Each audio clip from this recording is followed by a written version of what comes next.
Hi guys, I'm Daddy Freeze, convener of the Free the Sheeple movement and leader of the Free Nation in Christ. I greet you and I bring glad tidings. And my topic today is, who comes first, your spouse or your parents? When it comes to finances, when it comes to decision making around the house, and I want this to be an open session.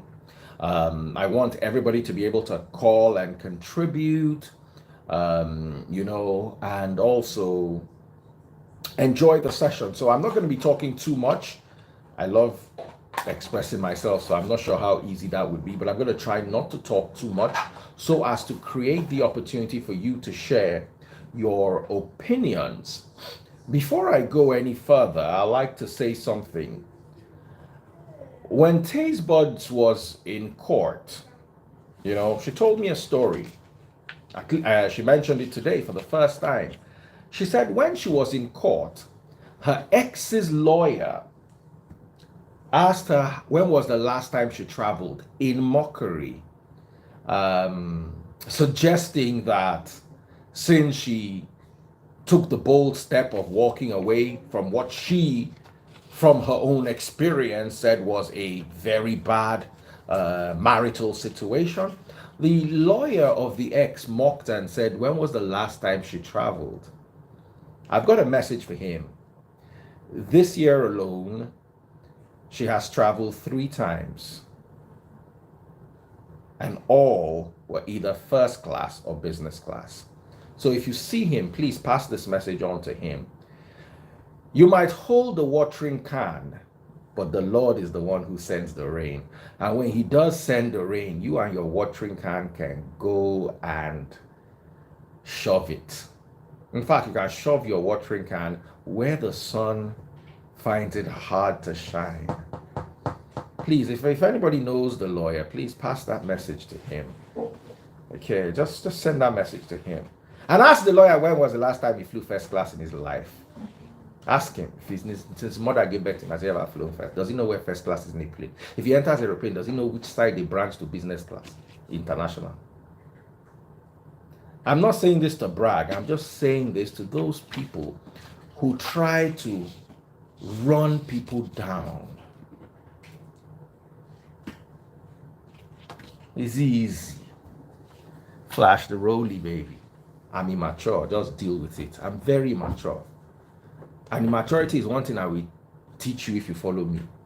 How to be spiteful and immature, especially when you are dealing with people who God has decided that he will not bless them with intelligence. How do you look at a woman and say because she left the marriage she cannot travel abroad? What is abroad? What's there in the abroad? Oh, because I did video that we are jackpot. We are going back next week. You know the jackpot go anywhere. Anyone any day want travel, enter aeroplane, begin come again. Now, so it's supposed to be. I just said I should pass that message to whoever needs to hear the message. Yeah? And I say it, please forgive me, with no arrogance at all. It is just how God elevates people. And God can elevate anybody. The smallest or the biggest. Don't look down on people. And I tell people this all the time. They carry my wife, they carry my husband. How well were you treating that wife or that husband? How well? It's a question. How well? If you go and sit down with my ex, she will say, I was this. Those taste buds have the same thing to say. When you treat somebody well, you will not be plenty story up and down. Just try it. And that's why I tell people, look, when you go into a relationship, go into a relationship with somebody you love, somebody who's your friend. People tell you that no, listen. You see, there's a time when I sit down and I question so much of even what scripture tells us, because whether you like it or not, scripture was not written for this society, and scripture will struggle in this society. And especially when Christ didn't say something, when Paul said it or when Moses said it, I struggle with it, especially when I find it very hard to fit it into this world. When you look at somebody and you tell them that if they divorce, they will commit adultery. Oh, yes. Christ said if you divorce, you commit adultery. Yes. But Christ also said if you look at a woman lustfully, you have already committed adultery. So why are we hypocritical? Some of you commit 20 adultery every day. Do you know how many married women look at me? Me, Daddy Freeze, that I'm here. And it's not like I'm fine like that. They will look at me and be passing all sorts of comments and hitting me inside the DM. Do you understand? Do you know many of my own church members that will just walk past and I'll just, that instant before your trained mind sets in and say you should not look like that? Now, adultery. So if you are waiting to divorce and remarry before you commit adultery, you have been committing adultery every day on TikTok. You are there, you are watching Beyonce twerking, and you are waiting to commit adultery. Forget it. Let me tell you something. The highest adultery I've committed in my life, in my whole life, was one day when Adeboye came to pray in University of Ibadan. I was in UI. He came to, we were having cult wars, and Adeboye came to pray and make people renounce. The reason why I don't enjoy that prayer, I don't forget until today. One woman waited in front of me. She wore loose gown. A local native woman. Can't get those kind yanshis where they shake under cloth. Once she talk hallelujah, she go just jump up, you go just see the and no prayer come out my mouth that day. And she did not intend it like that. She not come wear pants under the gown. Because they see the yansh, they go like this. I say, which kind of problem with this? I try come out my eye no fit come out. Maybe today now that I'm a trained preacher and I've walked with God, let me not make mouths. Even today, if he still catch me, but he might catch me a little less than those days secondary school. Soldier just stand from beginning of prayer session till after a while, I just say, you know what, let's be going home. It's no use. And there were no seats. So before we even got, and my leg was paining me that day, I sprained my ankle. So before we could even get that seat, it was World War. We finally got the seat. I could not pray yakini. And she don't go sit down, pray the prayer. She must stand up. And once she stand up, once she move, those kind of people who get those soft body parts where they do small like everything will just vibrate, scatter. So those of you saying, we don't go to TikTok, we go to church. There was a time I used to go to church, and I used to run a nightclub. I used to run a nightclub called Case Place, Ask Papas, with one guy called Val. That time that Akim that started running, what's the other club's name? Movida. Before Akim passed on. Akim was sick then when we were running Case Place. I was running club on Friday and Saturday. And I was going to church on Sunday. And the girls I saw in church were finer and sexier than the ones I saw in the club. So if you are waiting to commit adultery by remarrying, forget it. You are committing adultery inside church on a daily. It's just hypocrisy. I said I was going to touch on that briefly. Then, still on taste buds, some guy ordered her food, or some lady, or whatever. And I want to beg you, because I come and advertise her food, does not mean you should insult my woman. My mouth is not good, though. My mouth is not good. Let me tell you, when I was young, my mouth was so bad that they beat me one day because what I told one boy, I've not said this story before, but I'm going to say it again. The boy wanted to just drink something and go to the beyond. In just one go, waiting I tell him. And I don't forget waiting I tell him now. But waiting I tell him no good. I don't talk to couple and the couple break up before. I don't use words, scatter married couple before. Look the two of them, curse them. So my mouth no good. Please, the fact that I'm advertising taste buds on my platform does not mean that you should go to her platform and go and disrespect her. Make I give una a gist of person wey order food. You order 80-something thousand naira food. Okay, thank you very much. We appreciate your patronage. The next thing is, what time and what date do you want the food? Person not talk. Then all of a sudden he said he wants his food hot on Sunday. What time did the person say on Sunday, baby? 3 p.m. Who told you Taste Buds opens on Sunday? Taste Buds does not open on Sunday. Sunday is the only day she rests. Now, you also need to understand that as Taste Buds is here in the UK, she has a fully functional setup. She doesn't need, she can decide not to be there for a year.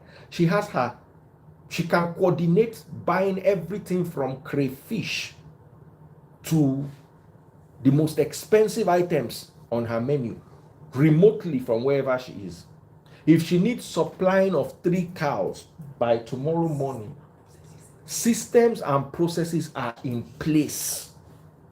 As in, like I was saying, if she needs 3 cows delivered tomorrow, they will have 3 cows there. There's a system through which the cows will be cleaned. Anything you want, if you want to today, you want to have, of course, you can't do it within 48 hours. You need proper planning for a birthday party or a wedding. If you want your wedding and you call Taste Buds today and it's this week, I'm sure she can sort it out and handle a full wedding of 1,000 guests. Staff are there, they are properly trained. If as a CEO you can't run your business in such a way that you can run it remotely, you have just started, you work till you buy. So but you see, she doesn't work on Sunday, and she has a clause. If you need her to come and work on Sunday, the minimum order is 250k or an event.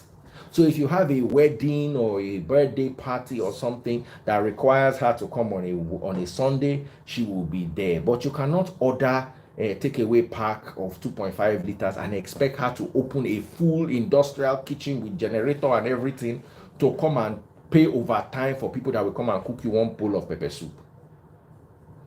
So yes, okay, she can do your singular order, but it has to be 250k and above for a Sunday. Then this person will call and they'll be so rude. And we heard you on Daddy Freeze Live. Come, when you are listening to Daddy Freeze Live, remember to be courteous. It's good. I appreciate the fact that you're patronizing her business, but sometimes that your patronage, if you don't do it with sense, it's like you are stressing the poor woman, and when you stress her, she will stress me, and then you are stressing me. So you're not helping me. You don't understand it. When you stress her and she becomes stressed, is either she stresses me or she doesn't give me the comfort or relief I need from her, and then I'll become stressed. So you're now not helping. So please understand, she's not the kind of person that will just walk anyhow. And no, they are just read. When they send you those flyers, or what do they call those things they send to people to make orders? When Taste Buds sends it to you, please take your time and read it. If you cannot read, get somebody to read it for you. You understand? Or call the customer care, send a message to the customer care, ask questions on WhatsApp only. +234 909 644 8433. What can be possible, they will tell you. What is not possible, they will tell you that this one is not possible. You understand? Taste Buds is not a magician, she's a chef. You cannot say you want to eat horn of rhinoceros and expect her to go and cook it for you. Where does she want to find it from? So you need to concentrate and sit down and have a conversation with her. She's very good with customer service, and she has trained people that also attend to you. Because she won't attend to you unless the matter has escalated to her. And I'm sure even the junior staff that attend to her customer service issues are trained well enough to sort you out. So please, I just said that we pass that message before we go into the topic gone for today. Because sometimes when something in my mind, if I no clear, I'm no good day okay.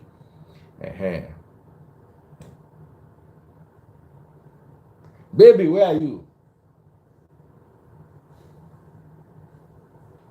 Remember that lawyer that said, since you left your ex, you have not traveled? Imagine. It was a son. Oh, wow. I'm a saying, come. A son told you that you've not traveled. Please, what's the son's phone number? Let me call him so I can WhatsApp him your first class and business class tickets. And I want that son, I challenge that son publicly to come and show us the last time he has traveled in his life and show us first class, or business class. Are you not traveling? Why are you not traveling? Just show us first class and business. Last 3 trips back to back, just show us. Then we can now start having a conversation on social media. And you see, let me tell you something. When they finish judging that matter in court, we are still going to come and judge that matter here. I'm just respecting the judicial system and I'm allowing them to do their work. But just know that whenever their work ends, now in social media we can start our own. We go drag and go up, we go drag and come down. We feel drag and go back that same court again. Just know. So anyhow they do the matter. And let me tell you something. Some of us get mouth too.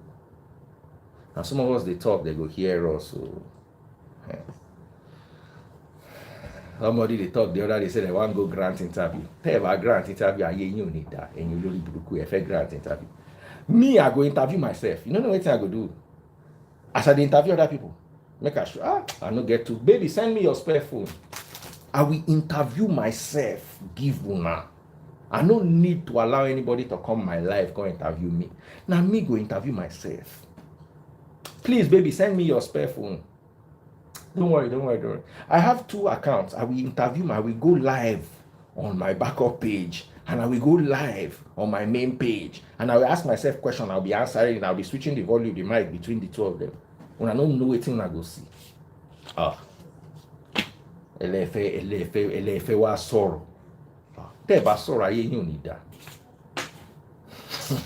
Elefes, una one can't talk. Who tell you say make you no talk? Anybody hold their mouth? Now that talk, I won't make you talk. Let me tell you, I dey wait for that kind of talk because my response, if I don't make 30 million naira down from the amount of advert where I could sell inside response, mo le rally lórí response. I feel buy a house. Nobody say I dey make mouth. Wallahi, they talk true. Because that taste was talk that thing today. You know, we're just coming with Simply Vic. We went on the London Eye with Baby Freeze. That's me, Taste Bud, Simply Vic, and Baby Freeze. We had so much fun. So when we're coming, Taste Bud just made a statement. Do you know that there was a time that her ex's lawyer, in court, told the judge to ask her when was the last time she traveled. I didn't know about all this. Before, don't tell me this kind. Now the kind matter with me, I like to they put mouth with this. As in, as in, you look person from head to toe, you just imagine saying the worst way this person will be with this. People did this life. Anyway, we thank God for his mercy and his grace. Even if we travel economy class for Rwanda Air, we still travel. So, say we fly first class, now the grace of God. And appreciate God on our behalf. Not be by bragging. They saw us and they looked down on us. And God has elevated us even past them. In fact, far beyond them. Because you see, it's one thing to be able to enjoy the financial fruits of life, and it's one thing to be happy. You understand? If Taste Buds and I had come to this London and we're staying in all those 50 pounds hotel where they call bed and breakfast, we will still thank God. We will still be happy. We will still go chop our $5 food, Chinese food. But you see, God has elevated to the point where they stay sweet for London. It won't be beans. You want me to carry my camera and I'll show you. As it make you, they stay. We cannot talk. Make I just keep quiet. You understand? Now, so God don't do it. You know, and when we finish, we will go LV, go Gucci, we'll just go relax. So when you look at, so that's why I've also learned it, and you see this thing, a double-edged sword. As they cut the person where they use her against me, that's why they cut me if I look down on person. So don't look down on anybody in among your friends. Anybody if you just rise, you don't know. Somebody if you just rise out of nowhere. So when you're looking down on somebody, let me tell you, the only thing that you can look down on is happiness, because happiness is a choice. You can't choose to be rich. You can try hard and be rich and be successful and be lucky, but you see, you can make choices. If you choose to stay in a bad marriage, you are denying yourself happiness. If you choose to do what your parents want you to do. I was having a conversation with Amarachi that's my daughter, over studying medicine in the university. And Amarachi said, I always thought she wanted to do medicine. So I don't know, we got into this argument, and Amarachi started crying. And I was like, what's wrong with you? Are you crying? Then she now broke down and said she didn't want to do medicine. I said, no, you cannot just be telling me all this. Which one is this? When did you find this out? She said she has never wanted to be a doctor, that she just wanted to because of parental and grandparental pressure. That day I was weak. I can't begin recount. I said, you know want something. You can't allow people to put you under pressure to do them. So that's when we now started looking at her course, what is it called, afresh, and trying afresh to. So if you choose to live in your parents' shadow, it's also your fault. If you don't find, let me tell you, happiness is very important. You're going to live with yourself and your choices for the rest of your life. So make good choices. Choose to be happy. Choose someone that if you are poor, you will still be happy. When Taste Buds and I could not afford a brand new phone for my live teachings, and who remembers that time that I was using one Samsung? There's a Samsung I was using then. As in the Samsung don't swell. Say the Samsung no explode inside live teaching at grace of God. I'll hold the phone like this. Then it will be burning me. Then I'll change the hand and I'll continue preaching. 2 hours like that, I'm holding the phone in my hand. Hand go, they ache me. I'll just sit and prop myself up on the bed. But we're still happy. It was tough. But we're still happy together. So when God done the butter our bread, small things done the enter here and there. I want to say that without those things have made life easier, but without those things, we'll still be happy. That's the kind of choice I want you to make. Many of you, if your husband or that your husband that you are with, if he loses his money and becomes a pauper, you will leave him. You will leave him. Many of you are your marriage situation is dependent on the financial status of your partner. Many of you are married to the things you can get, not to the person. Because your husband can buy your parents a car, or can build them a house, or can refurbish a house. What if he could not feed himself? Will you feed him? Let me tell you what happened to somebody I know. He was going through some financial crisis, and then all these agencies came and froze all his accounts with money inside. So he could not access. That's when he understood every account he owned, dollar and naira, was frozen. He could not go to his account and bring out 500 naira, and he had hundreds of millions. Houses, everything was frozen, seized. That's when he knew the value of his wife. His wife had to provide for him for 6 months. By the 3rd month, the kind talk where they come out of his wife. By the 3rd month, his wife know the open leg for him again. Say, what do you want to do? If I do this thing with you this night, how will I have the energy to go to work and raise money needed for my children's school fees?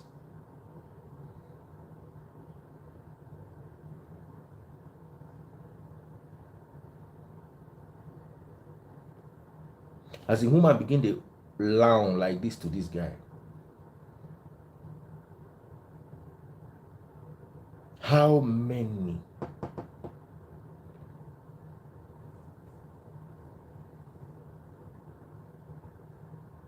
imagine that kind of talk?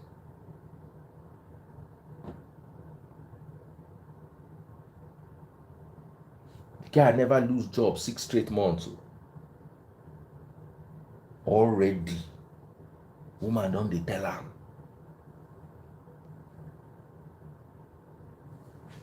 So imagine what life was like 5 months down the line. Any small thing like this, they could talk to him anyhow. He now was able to clear off the case, pay his basic. They now released some of his properties and opened his accounts, and he could now continue doing business. He now became wealthy again. He now went to marry a junior wife. Everybody was now like saying that your wife that stood with you for over a year when you were poor, you are now, because you have money back. He said, yes, my wife stood with me, but you were not there to see the way she was standing. It's not standing, it's the way she was standing. The younger girl that he went to marry was the one that he was dating before as a side chick. University student. Give her small waiting he get. Of course, you can't give. I've told you this guy's story before. His wife traveled abroad. Eh? He gave her $10,000 on a card. 4 days later, the wife called the office from abroad that the money has finished. They should send her some money. He had to run around and look for another $4,000 to send to her. Meanwhile, his girlfriend's birthday, he bought ticket for her to ordinary Dubai. At that time, ticket was like 200K, and gave her $1,000. Bought ticket and paid her hotel, I think. Normal 3-star hotel, and gave her $1,000 spending money. The wife came back without even a handkerchief for him. Meanwhile, out of the money he gave his side chick, she was able to bring something for him. The day the wife came from abroad, he went to pick her off this phone so that side chick would not put him inside trouble. Drove his wife home. In the middle of the night, he reached out and touched his wife. The wife said, "Come on now, don't you see that I've been flying for 3 days? Flying inside business class when you pay for, and the 3 days, and because say she stop over with Emirates for Dubai or do small shopping or come. Now be the 3 days she has been traveling." He got up, Baba grows, they worry Baba. He pick him phone, see like 10 missed calls from his side chick. Side chick say, "I was waiting at the airport. I thought you'd come and pick me. Anyway, I'm at home waiting for you." Now, so the guy enter motor, drive, go inside chick house. Go spend the rest of the night there. So that same side chick they give him when he no get, she no leave him. But then you expect him to stay with his wife. Someone said, "But isn't it till death do us part?" They will stay with you. You see, listen, if you are not going to stay with me well, don't stay. Some people don't know how to stay. Don't stay. You see, you are staying with me, but you are slapping me. Is that marriage? You are married to me, but you are insulting me. Is that marriage? I'd rather be divorced. I'd rather be single than be living with a woman that will be insulting me. Do you understand? Or a woman that will be hitting me, or a woman that will be talking me down and making me feel less of a man. So that's just that conversation there. So you guys need to be careful, especially spouses. When your partner is going through a lot, can you really stay with that person? Are you making this decision because the person you are in a relationship is financially buoyant? If the person was less buoyant, would you still make that choice? That's a conversation we need to have. Now, I want to move on to today's topic. Your parents or your spouse, who comes first? Now, a lot of people do not understand that when you get married, whoever you get married to becomes the first point of contact in everything. Your father is your father. The scriptures say, "Honor your father and your mother so your days may be long." But there's a kind of honor that is not meant for the father. Let me tell you something. My financial decisions, the honor of knowing them does not belong to my father or mother. That's not the honor. They do not need to know which car I want to buy or which. No, it's not in their place. The person I owe that knowledge is my spouse. This is my opinion, by the way. I'm going to open up the line so you guys can share your own views, controversial or whatever. It's up to you. There are certain conversations that are meant for me and my spouse. The choice of school my children go to, my choice of investments. I can decide if I am at at crossroads, and I can decide to invite my parents, for instance, into a certain conversation and say, "Okay, daddy or mommy, what do you think about this?" But they should not think it is their right. If I invite my parents into a decision making scenario, they should consider it a privilege. It's my wife's right to know what I want to do with money. There's nothing I want to do with money that I don't tell my wife. to the most ridiculous things. I want to change my car. Baby, this is the car I'm buying. She might not agree with me 100% because she's not a car person, but she will know about it. And I will keep her posted on all the transactions. I don't lie. As an uncomfortable, there are some things that you find it difficult to defend with somebody who does not understand those things. You understand me, but you still have to carry them along because they are your spouse. Amen. When it comes to life plans, it is my wife that's going to take those decisions for me. Now, also in the hierarchy of who I'm going to take care of, unless my mother is in a state of an emergency and my wife is not. I remember reading a story one day of a guy who had a pregnant wife, and then he bought his mother a car first, and his wife didn't have a car, and his wife wasn't happy with it. And I totally understand. And why are you buying your mother a car when your wife doesn't have a car? And my mother suffered with me. 90% of the times Nigerian mothers suffered with their children is them because they cost it. It's just that we are emotional and sentimental. Let me explain something to you. Your mother born 7 children. Your papa na gate man. Your mama born 7 children for him. Your papa can't buy. Your mama can't suffer to raise you. If she born 2 children, she go suffer. Even if she suffer, she don't go suffer reach the way she suffer. So you see, our parents took certain decisions that we have to live, we have to solve. And I find it unfair, and I don't encourage it. One day, a friend of mine told me that his father said, you bought this car for yourself, you bought this car, this is the 5th car you're buying, when are you going to buy my car? And the boy told him in Yoruba, he said, Onjomo, lèmi mọ̀ tán tí bàbá àti ìyá máa ń jẹ, mi mọ̀ kán tún gun mọ́tò ọmọ. In Yoruba land, they say, Wàá Onjomo, meaning you will eat your children's wealth or whatever it is. And he said it is food that he knows that parents are supposed to eat from their children. That he does not know that they're supposed to drive car inside too. That Onjomo also is food of the pikin that they talk. They don't talk car. They don't talk house. So you cannot expect because I'm buying my car and changing my car, I must buy your own and change your own too.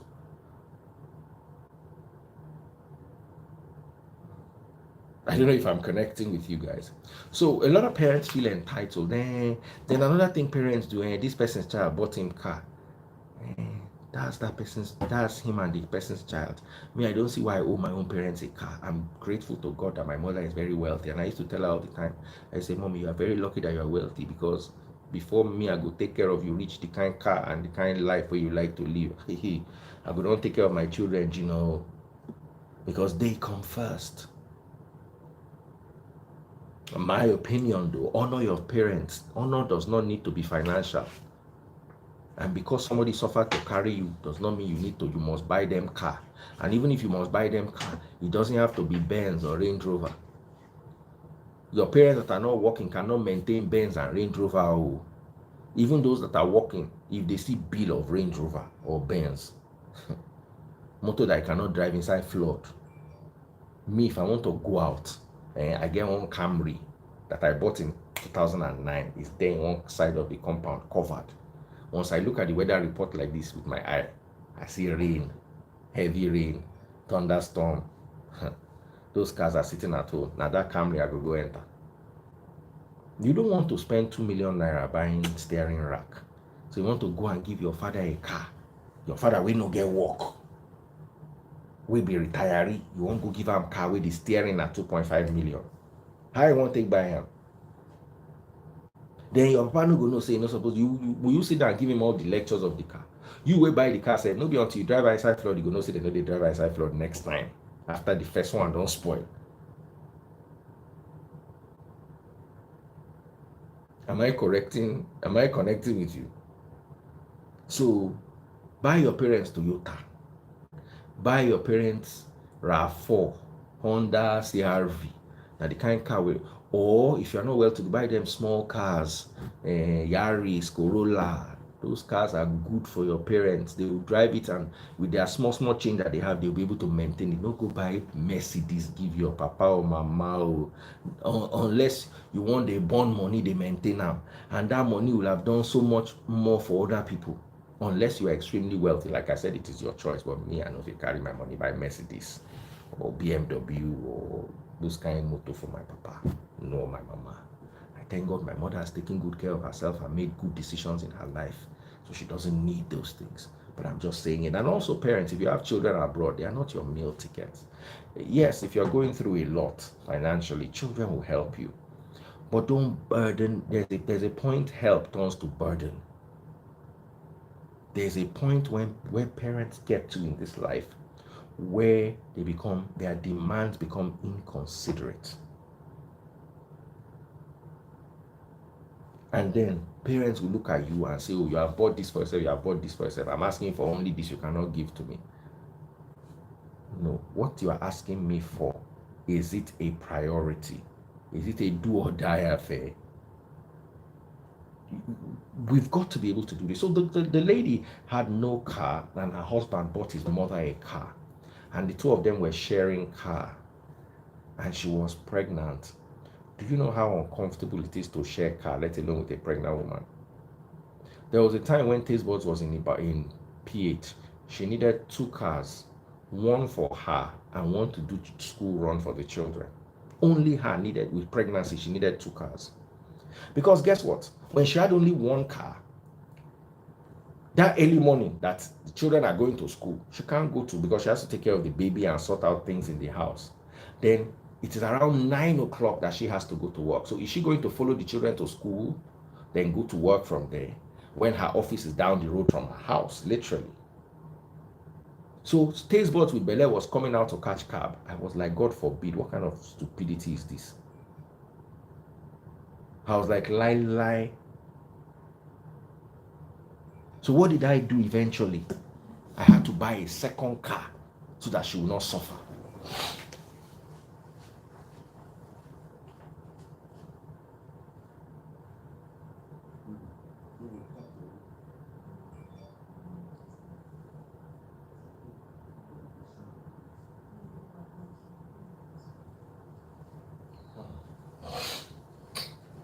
Amen.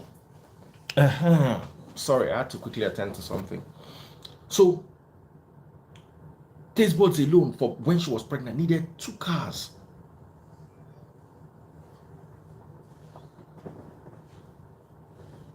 You understand?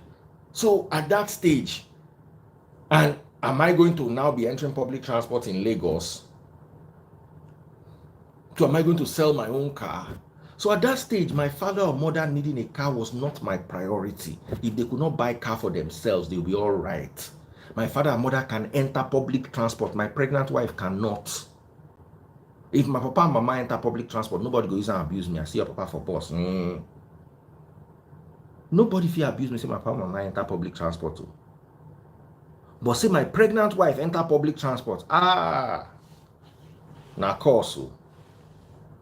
Say you give woman belly.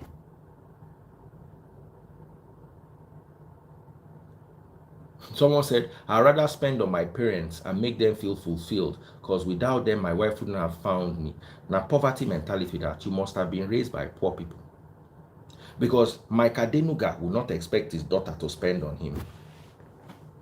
Femi Otedola, that just gave his daughter a 3 million naira mansion, 3 million pound mansion, will not expect copy to spend on him. Aliko Dangote will not expect Fatima to spend on him. Is poverty. This thing you are saying now, poverty mental. You came from poverty. Me, that my mother is a professor of law. My mother has 3 cars, including the latest. What car, Toyota is that? Well, I'm saying 3 cars, maybe even more. If I am to buy my mother a car, the befitting car that I can buy my mama na Prado, and it has to be at least 2018. If not, my man will go enter am, because her car wey she get by her own self better pass am. It's poverty. When you think that you must take care of your parents before, now poverty mentality now. Is Mike Adenuga's daughter or Mike Adenuga's son, who is married to someone, be thinking of the car Mike Adenuga will drive? You see, there are some poisons that poverty does to you. It's poisonous. It is poisonous. You were raised by poor people and they transferred poverty mentality to you. Because if your parents were well to do, your parents will not expect your wife to be entering public transport and you are buying them car. Any parent that allows his child or her child to buy them a car when their spouse is working is not a good parent. And I'm here saying it to my children. Don't buy me car if your wife not get. Don't buy me car if your husband not get. Don't buy for me. This is the mentality I'm teaching. Someone said, no, I disagree. Even if you present a tie for Adenuga, you see it as Onjomo. You don't know how rich people work. What kind of tie do you want to buy for Adenuga? The tie, these people, let me explain something to you. The whiskey they drink is 1 million naira a bottle. I hope you know. So even if you want to buy them gift, you have the cheapest gift where if you buy person like Dangote or Mike, and it could be like 1 million naira, and that's like, say you not get, you know, won't spend, say you won't give, and no be say as you dey give and go give in driver. Say you won't make you wear out for body, say make you buy a Hermes scarf. Hermes scarf now like 400 pounds or 600 pounds for a scarf. Say okay, you know, get with just something we go to tie for neck when they, I know say okay, I didn't get fit tie am. Now 400 pounds. Do you know how much 400 pounds? Like 400k. Those are the kind of, you won't buy a tie. You told you won't buy a Denuga tie. You will come go one tailor for one corner, they go buy a Denuga tie. And things that Denuga go wear around. I don't believe in buying somebody a gift that as you are going, they are giving their PA, say, take, you want tie. So please, let's walk away from poverty mentality. My mother, I say this all the time, my mother's father in Romania, till he died, used to dash my mother money. Till he died. And my mother used to ask him. I remember I was a child then, but anytime we go, my grandfather would put some money aside. Hey, this is for their shopping. He would have done his own shopping for us. The only problem is what I disliked his taste. He would buy me shoe that the mouth would look like this. So I didn't want him to do my shopping, but he would have still done it. It's not tasting, no get, no be say he will have put aside, he will have sold something. So he had a functioning farm. Yeah. He will have put, when my mother comes, he will give her money. The food we will eat from the day we land till the day we go back, he'll provide everything. Then still give my mother money to take us shopping. And one day I remember my mother asking him, why do you always do this? And he said something to my mom. He said, look, just make sure you do it for your kids. And there was one thing my mom did for me one day. And I said, Mom, how do I pay you back for it? He said, just do it for your kids. That's a progressive mindset. My mother said, this thing I'm doing for you, make sure you do it for every single one. Promise me. He called that thing a big thing. I said, I've forgotten what it was. My mother said, promise me that you're going to do this thing for each and every one. This thing I'm doing for you now. Promise me you're going to do it for each and every one of your kids. I had to promise. My mother made me promise. So I have to make sure I sit down and do it for each of my kids. That's progressive. My mother will never look at me and tell me I should take care of her in her old age. Because she sorted it out. Someone said you are from a privileged home. One of the ways why you will never become privileged is because you are taking care of your history. You are not projecting into your future. Your wife that is with you, you want her to struggle so that your child, which day are you going to break the curse? I'm asking you, which day are you going to break the curse? So you want your son to also, your wife to suffer so that your son now has it as his work to take care of his mother. Take care of your wife. Let your son take care of his own. Break that generational curse of throwing finances back and start throwing your finances forward.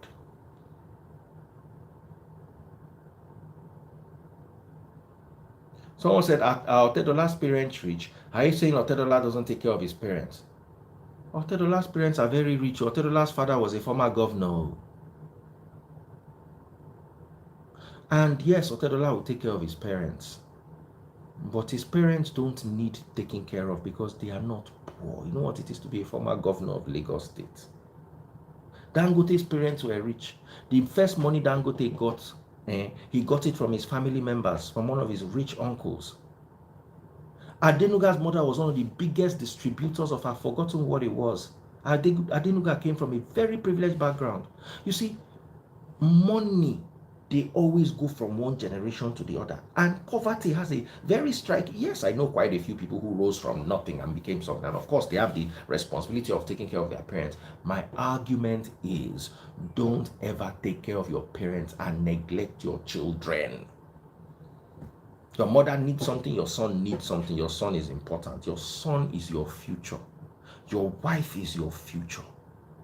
Many of you don't have happy homes because what your wife needs, you are giving it to your mother. Go and buy rubber in the market and go and sleep with your mother now. You dey ask your wife, may she bend like dog. You dey ask your wife, may she do socky, licky, licky. Why you no go ask your mama? Then your wife is looking at you, she's entering boss, she's having to join her friends, and your mother has a new car. Go and you will tell your mother, you will sleep with her.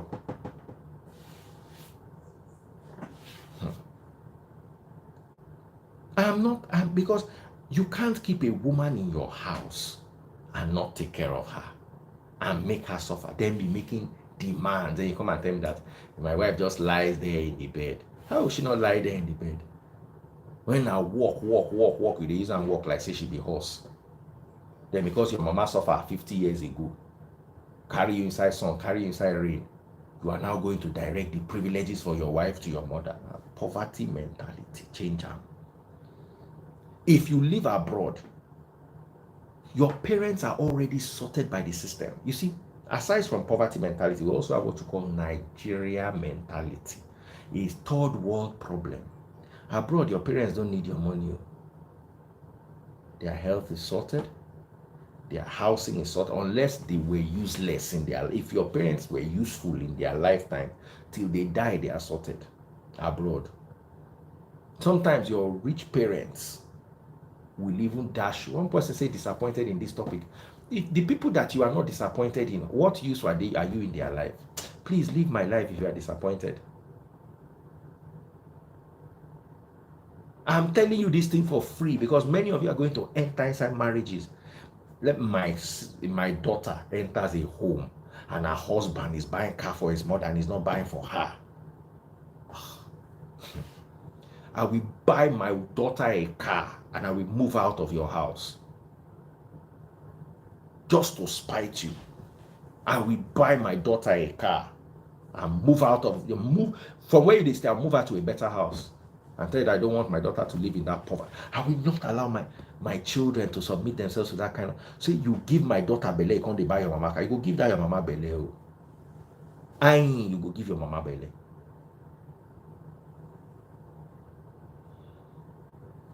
That's the mentality that you guys have draped yourselves with, the veil you've covered yourselves in. Listen, your mother is going. Your mother is a lost generation. The generation that failed Nigeria, let's even leave that one, but that's the generation that failed Nigeria. I'm not saying don't take care of your mother. Me, I will buy my mother a car. But if I buy my wife Benz, I know if I buy my mama Benz. I don't come from that mentality. Why am I buying my mother a Benz?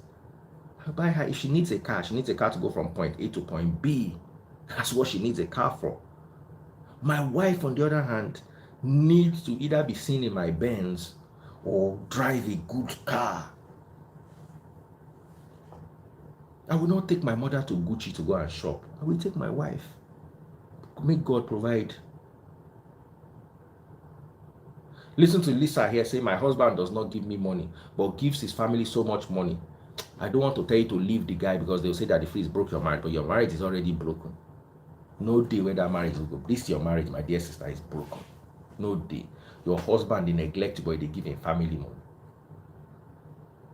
I saw how family affected my father when we were growing up. My father did everything for them. The first vow I made in my life is no family member will use his leg and enter inside my house.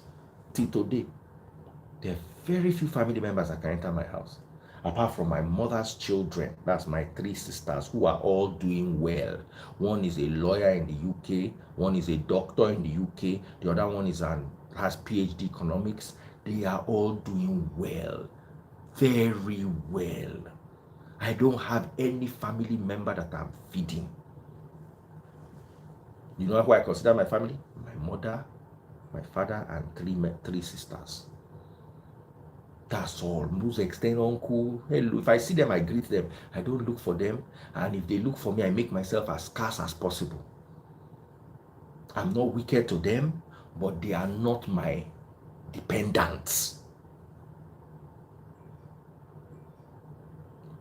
Someone said, but you divorced your first wife. Did you buy her a car? My first wife left my house in 2010. I took her to Honda Place and bought her a brand new Honda City from the Honda Place. The lady that was working in Honda Place there, her name is Bidemi. Go and ask anybody in Honda Place, they will remember a Bidemi that worked in 2010. That car was so scarce because it was the latest model as it was coming in. There was none available. I had to beg them to reserve one for me from the ship. Guess what? One bank came and bought all on the ship. So what they now did for me was they reserved that display unit they had in the shop. Brand new. And delivered it on her birthday. You tell me, Baba, I know be Papa. Someone said, and she still left me. Yes, while she was my wife, I needed to do what I'm supposed to do, and she left me. So, you're coming with this stupid argument that, hey, your mother will not leave you. Stupidity. Any woman or man that is in my life, as long as you are in my life, if you are in my life for 10 months, that 10 months I must do my responsibility for you. My wife, you will still come first. What I did wrong was I bought things in our joint name. That is a different scenario. Everybody separate your issues so you don't have issues in the future. This is my Coke. This is your Fanta. Let's draw lines. But that you will marry me for 6 months and I will not buy you car. What is car? Someone said house. How many houses do I own for myself that I will buy another person's house? I'm not a property person. No. My views on property are not conventional, and please don't apply them to your lives because they might not work for you. My father's family was scattered over fighting over property. My mother's family in Romania was scattered over fighting over property. So I dislike any property way past the house where they live in. And maybe one other house that I will rent out. Any other money I have, I will eat it. I get cousin for Romania. They come pick me for my auntie house. They park for junction. They use phone. They tell me because they know if you see eye to eye on top property with a share for Romania. Same thing for Nigeria. I have an uncle who was nice to me growing up, but I cannot talk about him because land has scattered them. So I have zero tolerance for which me. Any house will pass the one where I live inside. And maybe one property, that one property now say to say they even say make person get a house. Maybe for my old age. House, property, I dislike it. Instead of property, I will drive car. They say car, they lose its value. Now me go lose that value. Abi, shebi na me go drive am. Now me go sit down inside. Now me go change the gear. Now me go turn the steering. I will eat my money. That one to me makes sense.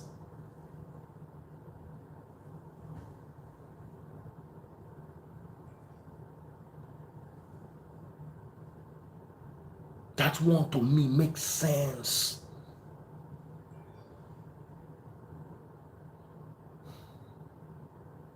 So this is the hierarchy of the money I make. The first priority swings between me, my wife, and the kids. Sometimes the kids will need something important. They are priority. Sometimes I want to get something for myself, I'm priority. Sometimes my wife. So the priority pendulum swings between me, my wife, and my children. Nobody in my life else is priority. Everybody else is okay. When I've sorted my priority, I can look at you. Those people that I can look at no come past my wife, papa, mama, and my papa, mama. Hey, my phone battery don't die for TikTok. And so many people did there, like 200 people they watch for TikTok. Let me plug it to charge 1 second.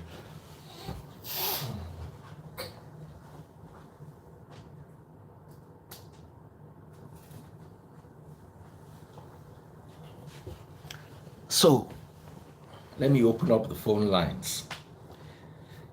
I did say I was going to. It's a lovely topic, and you guys are enjoying it, I can see. So, like I said, my father, my mother, my wife's father, and my wife's mother. Anybody else now extra. Cousin, just know you are extra. Distant uncle, distant auntie. I don't pick your call first. So, and you guys, if you are a member of the Free Nation, I'll advise you adopt this mentality. I will advise you adopt this mentality. Put your wife and your children first. Put your wife and your children and their feelings first. It is more important than anything or anyone else. Your mother in the hierarchy of your things is not as important as your child or your spouse. Some of your marriages are failing because your mother is taking decisions in your home. Your mother has no right to take any decision concerning your home. That is you and your spouse. And there must be secrets. Now, whether your marriage is, when your marriage is now not working, the dynamics are not working, and your mother can be helping your father, yes, that means the marriage unit has been destroyed. If you are in a home where you are not happy, I will not tell you to buy your wife a car. Your wife where you know love, where you know they happy when you get your mama. That's it. But you and your wife, you have a happy home and you're trying to make it work, and then you are buying mother car and your wife is entering bus. No, I will not teach you that one. So let me open up my live. Quite a few people here. Oh boy, I no confuse see well. So what is your take? Come on, everything just disappeared. I'm not gonna see anybody here.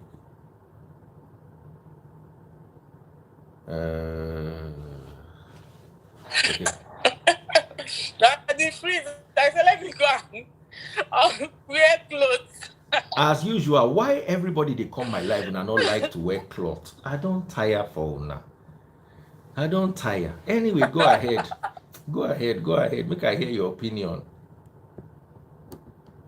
That the freeze, I agreed as in 101% with you. I agreed. As in over agreed with you. You understand? There is this thing that happened in my family. Sorry, I'm saying it live here. My younger brother was like, you are doing well, you are not helping me, this and that. But I said, but I'm not your priority. You are just a second person, as in the way you said it. My priority is myself first. Myself first. Because one thing I believe is say, if anything happens to me tomorrow, if you never stand well, go carry family wahala, join body, you fall, all of them go fall, take that down. You understand? Clearly. All of them go fall, take that down. Clearly, that one, there is nothing like, I didn't come from a rich family. Anybody that see me know that I didn't come from a rich family. I didn't come, even being educated, as in graduating from University of Jos, is not from my family. I grew up in Lagos. My uncle worked in Nigeria Port Authority. He was a rich man. My dad immediate elder brother. But he vowed that he would never send any of the children, because he has 2 children with me, he vowed that he would never send the children to school, to university. Me, that's our own this mentality then. He was very rich. He's working as a, but my uncle will go home for Christmas. We dey go home every Christmas. Town hall, village town hall. Now my uncle build that. They play ball. My uncle go kill cow, go kill this one. They will come chop our house. When I finished secondary school, I don't think of saying it because he don't already tell us pump and play. But when we dey go secondary school, now maybe the first person where they pay school fees so for the old school. And then they open school like this. My uncle go carry money, your school fees give you. The day when they start school. All of us, to them say they won't give me prefect. I say I don't want. Because of saying I'm the first person where they pay school fees. Because it's very, very easy. So that's his own mentality. So when I finish secondary school, I know think of say my uncle I did because that he don't already explain everything to you. It's either you take it or you leave it. I know we say that because of say now my uncle. And because of say he dey talk to his children, even in two children, a boy and a girl, he knows them they go university. You know they do it for me, not only me. It was nice, everything, but this is the only thing. Okay, I finished secondary school. What did I do? I did do my normal cleaner job. Now I meet one man where God sent in my life that sent me to university. Sent me to university school, my University of Georgia. Most of my friends, if they are in this life, they will confirm it. The man didn't do it just say he do it. In family, all of them, the wife took me like saying I be first daughter. That the things I not gonna lie for you. If to say this man today tell me say that time when they pay my school fees, say make I sleep with them, I go sleep with them live and direct. Say that again. Yes. Say that again. Yes, because the man clean my eye. So many people they sleep around just to pay school fees. Wow. But the man did it willingly. The only thing, there's one that he did one certain time. I started crying. I said, "That what would I do to repay you?" He said, "The only thing I want you to do," because the man is a man of God. He don't believe in tithes. That is when I started knowing about tithes. Not even today. He's a man of God, but he doesn't believe in tithes. Their church doesn't believe in tithes. He now told me that the only thing I want you to do to repay me is to make heaven. That's all. You understand? And after my school, everything I was working with an audit firm. Later I leave and started my own business. Like the same man. And later now, when I dey hustle, my family member now go come tell me say I dey entitled to take care of them. You understand? If I'm the man I married today, my mama, may they are so rest in peace, my parents they are late. If they say they need this one, my husband, I don't say my husband no get. I go first give my husband, bro. When I don't sort my husband, I go give my mama. That's my own mentality. I don't tell you my uncle mentality. I grew up in that environment and I didn't believe in that mentality because I choose to. It's just like what you are saying. You have to choose. This is my own opinion. You have to choose. I cannot say for another person. I cannot tell anybody, say, do this or not do this. This is my own life. I choose. Okay, that is freeze now.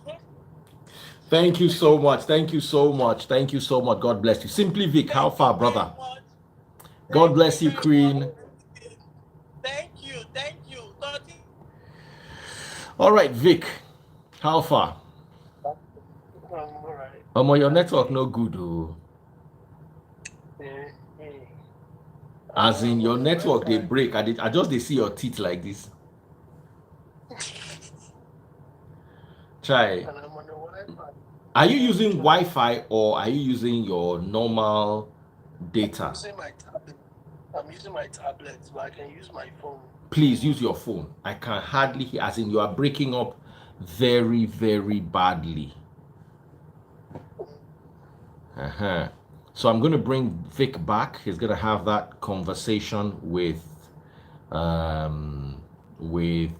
us. Did I just see Solomon Buchabi? They paying me. Solomon, now you be this. Okay, send a request. Solo. Hello. Why would our network come bad today? Solo, your own network have come bad. My network is fine now. Is it not fine? No, you're moving like this. Okay, it's better now. It's better. You two stay one place. No, adjust your cap. Stay one place. So that the thunder will strike you if you miss your hand. Solomon Buchi, how far? I'm alright, I'm good. Some people in the comments, they don't want me to come. But I needed to come because I have been on this conversation. I don't even know how the conversation started. Are you serious? This exact conversation? Yeah, like it's been mommy's boy, blah blah blah. I've made like 2 posts on it, and men have been dragging me saying you are sick. First of all, you see this conversation about mother or wife first. It's a conversation that men in babies in men bodies are having. Any man who does not understand the reality of putting his wife first is not ready for marriage. Like, even as Christians, the Bible literally said for a man who actually leave his father and his mother and cleave to his wife. Simple. So, and I tell people that your mother is not one with you. Your mother is one with your father. He's her husband. Do you understand? So, you cannot be saying, you cannot, and then there is something that somebody in the comments actually said that really, pissed me off, and it's something that has even been pissing me off with this whole conversation. They would say, "Oh, my mother stood by me when I had nothing." Who was supposed to stand by you? God bless you. Do you understand? Like, I don't understand. Your parents did what they were meant to do for you. Yes. And you were, fine. It's okay. Like, obviously, we are grateful and all of that. But if we want to be objective, your parents owe you everything that you need to become useful in life. Because they brought you to the world. That's what parenting is. They brought you into the world. Should you appreciate them? Should you show them love? Obviously, yes. But life is in seasons and phases, and there are actually times when responsibilities actually shift and priorities shift. When I get married, my wife becomes my number one. My father or my parents can become my priority is maybe when there's an emergency and stuff, or when my wife also concedes to, okay, fine, cool, right now let's put Papa first, let's do it for her. But she needs to agree. Do you understand what I'm saying? I cannot just and say, oh, he's my father, he did everything for me. So who was meant to do everything for me before? I want a man to come now, and Solomon, there's another side that says, your wife can leave you, but your mother will never leave you. So you should take care of your mother first. Your wife. You see, many people, if I'm going to say this. Many of you are in love with the notion of a functioning marriage, but are not ready to lay down the sacrifices needed for that marriage to survive. You see, Paul that said, wives, submit to your husbands. He said, husbands, love your wives like Christ loved the church, that he put his life down for the church. You don't understand how Christ was able to get the church to submit to him. He lost his life. His contract as a human on earth had to end for the church to be able to submit to him. So if your life, what Paul is saying in that scripture is, your wife is more important than your life. Now, the moment you guys start having issues and you are headed for a divorce or a separation, then you can now reprioritize. But as long as the two of you are working together to make a marriage work, she must come first, or else you are not even biblically entitled to submission. Sorry to interrupt you. Continue. Yeah, you said something. You said people that say your mother can leave you, but your wife cannot leave you. So that is why. Let me ask them a question. Is your mother not your husband's wife? Your father's wife. Is Is he not somebody's wife? So I don't understand the mentality. Men, a lot of men are so attached to the idea of their mothers, and they don't see that their wives are actually their children's mothers too. So you are there sitting down. You're telling me, it's my mom. My mom did everything. She cannot leave me, but my wife can leave me. You have trust issues with women. Probably because, and I tell men this thing, and I say it a lot. I never expected any woman to stand by me while I was struggling. Struggle my struggle, work hard. It is just natural that people do not want to struggle with people. It's a natural thing. Don't take it personally. You find that a lot of men who say this thing of, my mother was there for me when no woman was there for me, were men who actually dealt with rejection from women that they were wooing, and all of that. And I understand that. But your mother is your mother. She gave birth to you. If, in fact, Daddy Freeze, if we were to choose our family, many people would disown their mothers and go for another person. Yes, now. The reason why we manage family and we get a little bit sentimental is because we cannot change it. If some of you here, they'll actually call you, whether you want to change your siblings, you will change your siblings.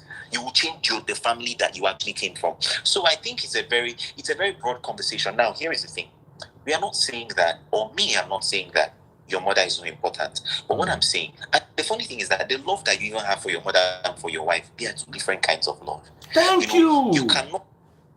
Yeah, there are two different kinds of love. You cannot love them.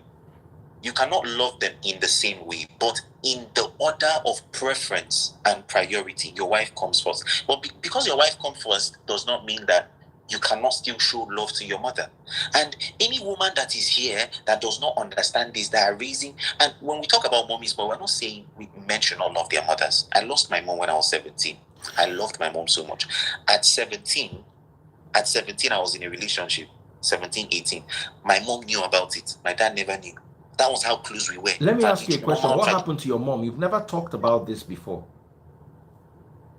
Yeah, I mean, we just actually lost that. It's a very long story. She was ill for a year plus. We never really knew what it was. Taken her to the hospital here and there. My dad spent everything, and before you know, one day my dad called me and said, "Oh, she was gone," and I was even in church. I was fasting, praying, and everything. So yeah, that happened, and it really scarred me, So, and I really loved her. So I'm saying, like, the fact that I loved her, if I'm bringing in a woman into, when we talk about mommies, but we're not saying don't love your mother. We are saying if your mother has to approve decisions in your family, I don't understand. Your mother has to be the one that is telling you. In fact, it's your mother that needs to see. Let me tell you. You see all these. I think in Africa we are too big on respect, and it's a good thing. I understand. We have values. It's a good thing. However, you see, I tell my dad off on some things. Obviously. Respectfully, there are some things that my dad would do, and I'll tell him, this one that you're doing is not enough. I will not do it. I will not do it. Do you understand what I'm saying?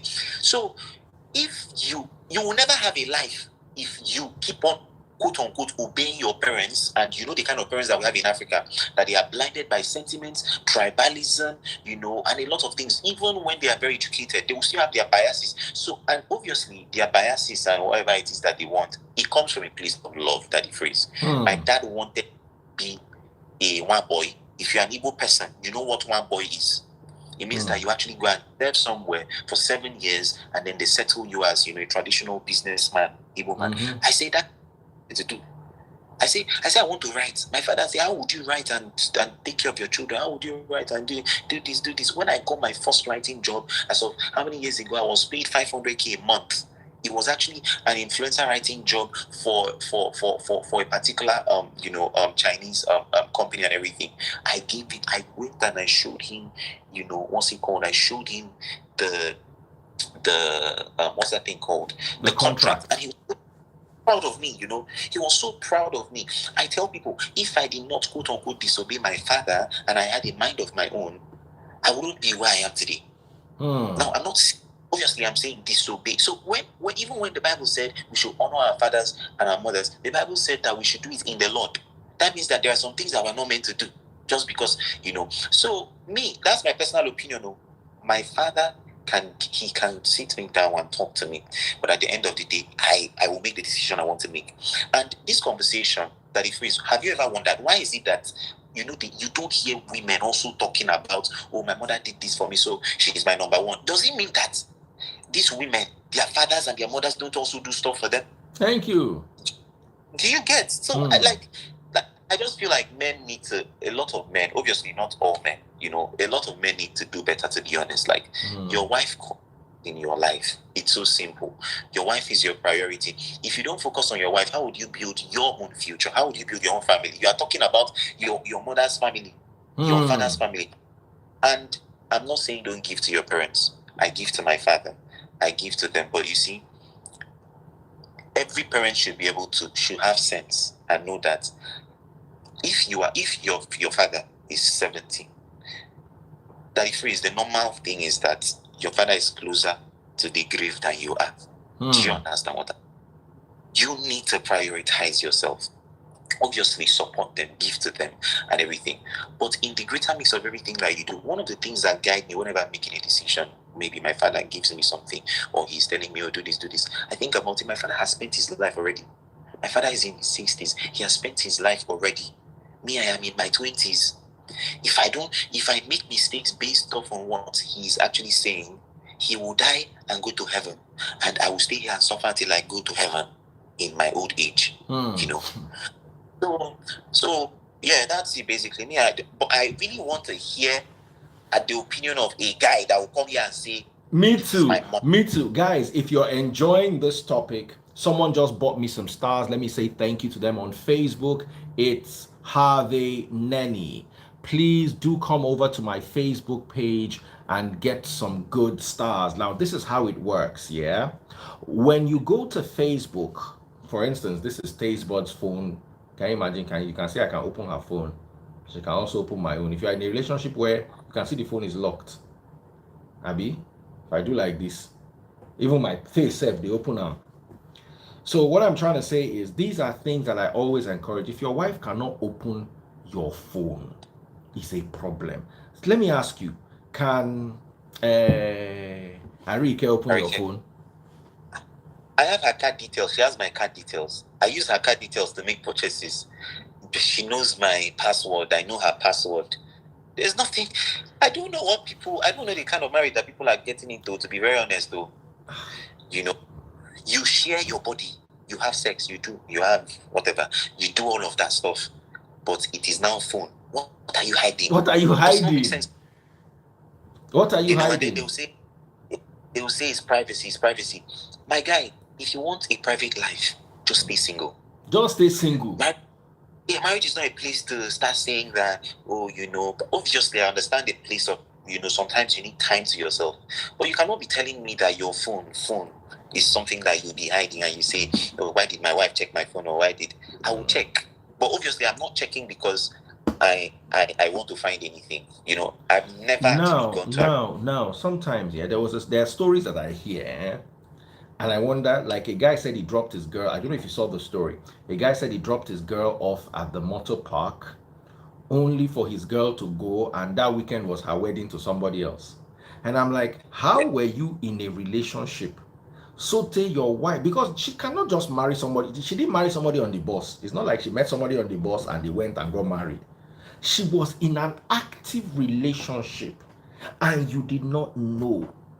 And she's your girlfriend. That is toxicity. That's the conversation for another day, don't get me wrong. But me, I will tell you for free that that's a level you should never allow your relationship to get to. And sometimes, you see, when we disrespect, I tell my wife, don't respect my privacy. The only thing I don't like my wife doing is running down my battery, because my wife wants to enter my phone. She will just lift the brightness to the end. So before you know it, your battery will die. So if there's any time we are quarreling over don't touch my phone, it is because she will increase my battery. But I have no problem with her using my phone, or if she's taking pictures and storing and cramming my memory. But that she wants to read a comment. First of all, my Instagram account is on her phone. My own. She has access to my Instagram, but she doesn't check. Actually, she barely goes there. Any group I'm in, I make sure she's there. She knows my ATM passwords. She knows, she can see my alerts. So how would it's like telling my wife is another? She's impossible. She cannot be in another. Where one of my very good friends, his wife planned a surprise for him, and she had to go through a lot to plan the surprise. So Tastebot was now telling me that say if na her, say she no fit plan the surprise. See, I'm everywhere. See, there's nowhere she will pass so that she can pass because and I was a bit happy too. I'm like, yes, because this is how it's supposed to be. You're supposed to know me and know me finish, and I'm supposed to know you and know you finish. Anyway, I'm like Solomon said, I'm looking for that guy that will have that conversation Yeah. and tell us that his mother is more important than his wife. But before we go there, please, let me now walk we day here. They walk to. If you go to your Facebook page, see there are 724 of you watching on Instagram, 200 on YouTube, 31 on TikTok. I had about 200 on TikTok, and my phone died. That thing pained me. Hi, because TikTok was the most active. Share this video if you are watching on TikTok, please. It's hard to build that TikTok audience, and I had 200 people. Imagine live on TikTok, and then another 100 and something on Facebook. Please see this is your Facebook page. Up here, search bar, just type Daddy Freeze, DADDYFREEZE. Just type it. This picture will show. This is Daddy Freeze here. Look at me. Looks like me. I be with a verified handle on Facebook. Scroll down. You will see today's video. This is it. Click on it. Right there, you will see how to buy stars. Just click on send stars. During this broadcast, you can send stars. Send stars like that live right there on Facebook. Please, please, please, if you're enjoying the topic, if I don't see stars after a while, I'll just switch it off and go and do other profitable things and rest. Solomon, don't be angry. I wanted to say something. You know, you were talking about parenting, and yes, in Africa, a lot of parents, African parents, see their children as investments. Absolutely. Right? They see their children as, that is why a poor man will have 5 children, 10 children. Do you know why? Because he's calculating the bride price that he will collect on top of each of them. If this one blew now, this one become doctor, this one. It's just like boom. So if this one finally come useless, this one will come help me. This. So young people grow up with a lot of pressure. And these parents, they know how to emotionally manipulate you. They will tell you, I feed you, I clothe you, I do this, I do that. And I remember 2 years ago or last year, I made a post that went viral, and they dragged me. And I said that Nigerian parents, most of them are very toxic and entitled. Don't let them manipulate you into doing stuff. You don't owe them anything. That whatever you are giving to them is out of compassion, right? And they drag. What I was saying is, listen, if you're a parent here and you're taking care of your child, it is what you are meant to do. Should the child be grateful? I believe in gratitude. They should be grateful. They should say, thank you, Father. Thank you, Daddy. Thank you, Mommy. Because, we go to the restaurant and we thank, the waiters for serving us. But they get paid. That's their job. We say thank you. However, fundamentally, that thank you is gratitude. But whether they tell you thank you or not, you need to do that stuff, right? Yes. That's number one. Number two is, so when these children grow up, that's why they make decisions for them. They say they to be a content creator. No, you have to be a doctor because that's where the money is. It's not like they really care about the child. It's because of the down of the finances to them too. And like you said, it's also because we don't have a system for old people. Old people here. So and their pension schemes. That's number one. Number two is that, and now as adults that we are now, as young people that we are, a lot of people here are young people. I want them to understand that parenting is about you giving your child a life. When you have a good relationship with your children and you grow up and everything, there is no way they will forget you. Do you understand? There's no need to what you would have gotten from them normally if you had a good relationship with them. As you are training without telling them, buy me Benz or you have to do this for me, there is a human need to show gratitude to people that were kind to you, family or no family. You would not for them. So, this whole conversation of, and the Bible said something that he phrased. The Bible said that a good father leaves inheritance for his children. That's the kind of parent I want to be. I want to send money to my daughters and to my sons that are grown till I die, even when they are married. Not because, but because it is something I am trying to teach them. It is, I don't know. And it was somebody that actually taught me these things, a pastor that actually taught me this thing, That's the mentality of a father. That's what my mother's father did. That's what my mother's father did. And that's what my mother does. Till today, if I call my mother now, I can call my mother now and ask her for #1,000,000 and say, Mommy, I need #1,000,000. And you know why I never ask my mom for money? Because if I want to pay her back, she will not collect it back. So if I'm stuck and I need quick money, I'd rather go to my sisters because I know that they will allow me to pay them back. You understand? So this thing you are saying, Solomon, is very few people that have this mentality. Most people have the mentality, oh, I must take care of my mother. I agree, take care of your mother, but not at the let me tell you, growing up, life for us was very hard because my father concentrated on his extended family. And it put us in a very dangerous position because they saw us as their competition. We are competing with, my father was the resource, and we the children became the competition. Oh, we are competing with them for his resources. It made me make up my mind that I cut family off, especially extended family. If it's not my father's daughter, as in my parents' children, you know, if you know my house, sure you get. So I understand where this conversation is coming from. And let's allow the young lady. By the way, before we even go, big shout out to Coco Boy Music. Coco Boy Music, thank you so much. He sent me 1,000 stars. I love that guy so much. Coco Boy, God bless you. Kim Eyakiomi sent me 600 stars. Thank you so much. Jane Zari Jane sent me 500 stars. Harvey Noni. Angel Aklamanu, thank you so much. Once again, the top star buyer for today is Coco Boy Music. Coco Boy. Please, please, please come on. The next person that will buy more stars than Coco Boy will get a better healing. In fact, Solomon said, go heal for me. Oh yeah. Make we continue.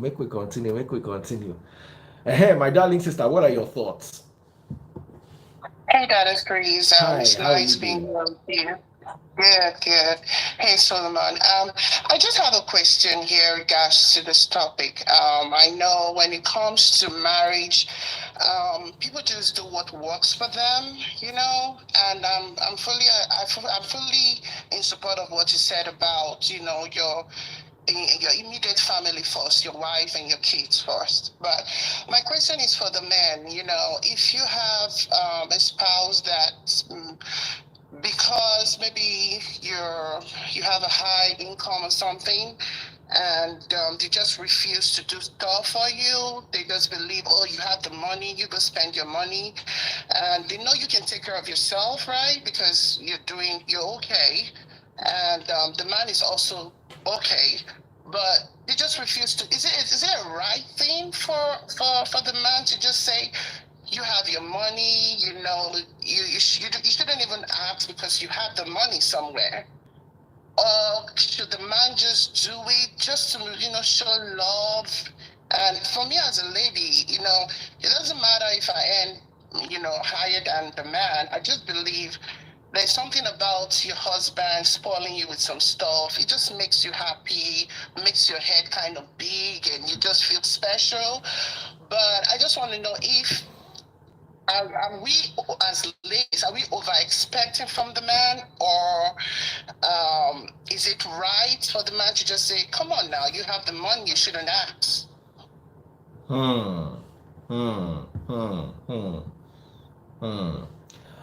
Solomon, over to you. What are your thoughts? So number one, let me my personal opinion. If there's a man, a woman is a point. I understand and I have a very unconventional opinion about marriage. I believe that headship is not a matter of money. It's a matter of a sense of network. While we're waiting for that to connect, oh my goodness, big shout out to Cocoa Boy Music. Cocoa Boy Music right now is still topping the charts. Cocoa Boy Music with 2,200 stars. Big shout out to him. Kim Eyakimioni is chasing Cocoa Boy very hard. 1,100 stars. And also we have Jane Zari Jane with 500 stars. So still leading Cocoa Boy. Everybody make some noise for Cocoa Boy. Still coming up is Kim Eyakimioni. Kim, are you going to take over from Cocoa Boy? We're watching. In the meantime, the conversation is open. Solomon left. He had network issues, but I'm trying to bring him back because he was right in the middle of the conversation. And then we also have somebody new coming up. Guys, hurry. Kim Eyakimioni is fighting Cocoa Boy. Hey, Kim Baba, I'm loving this. All right. I invited Solomon. Hello, bro. How you doing? I'm good. Wow, what a topic, man. So go ahead. I wait for you. First of all, I want to appreciate what you said with Solomon. I didn't know you were that. Sometimes you sound tough. I thought you were going to be tough on your relationship in terms of allowing your phone access. Allowing your phone. So I want to commend you on Solomon. So it shows that there are still some good men out there who want to paint marriage as if, oh, don't touch my phone. My phone is a no-go area to make you feel so manly. So yes, I want to appreciate you on that. But in terms of which comes first, your mom or your wife, I have a different, not so different, but I want to put it in perspective. I think it all depends. If your mom is toxic, then protect your wife. Wife is toxic, then protect your mom. In a scenario where none of them is toxic, who comes first? You have a good wife and a good mom. Who comes first? Of course, you are inseparable to your wife. Two of you are one. But you're making sense. I love what you're saying, because if your wife is indeed toxic, you've got to be very careful, because you don't want the toxicity of your wife to destroy your life. And if your mom is toxic, there are some people who have really toxic parents, and we cannot run away from that. If your mother is toxic, hold on to your wife. If both of them are toxic, hold on to yourself. You're finished. And if none of them are toxic, your wife comes first. That's my opinion. Continue what you were saying. I just wanted to sound you out on that. Yeah, so yes, you just clarified it perfectly well. I've been married for only 3 years now, but it gives me great deal of joy when I see my mom and my wife get along very well. It gives you a great sense of peace and stuff. So I learned quite a while ago that a happy wife, I was expecting you to think that. When A happy life. Exactly. So once I understood that, it just took me through. So always try to endeavor to make your wife happy. So once your wife is happy, you have a happy life. So that's been my motto. So I put my wife first. In fact, I have to protect her behind her back. If my mom is going to do anything that, of course, I understood my wife, but I know there are things she wouldn't want, my mom to say to her, for example. So I have to go to the back and say, don't say this to my wife. And then I have to go to my wife and say, don't say this to my mom. So that way I make sure there is peace at home. So as a man, you have to balance things out. But ultimately, if you want to have a life that you will enjoy yourself, you have to make sure your woman is happy. And again, there's that transition from being a boy to a man, whereby you now take your parents under your wings, especially when you are now taking care of them. If mom is still in charge, what I mean by that is, if your mom is still influentially powerful, say for example she's still running the home or she's still minted, then of course you cannot sort of control her. But if you are now if she's dependent on you and you're taking care of her, then she will listen to you more. So you're now in a position of power, if that makes sense. So yes, it's good to keep everybody happy, and it's also better when you don't even have to do much, when two of them just flows And there are those kind of relationship where wife and mom or mom-in-law are very close. Then you don't even have to do anything. You just watch them and smile. And then that is good. And also it goes the other way as well. You have to be close to the mom of your wife, if that makes sense. Because when it comes to marriage, then the relationship extends just the two of you. It goes further on to the family. So families have to be good. And you have to love the family of your spouse.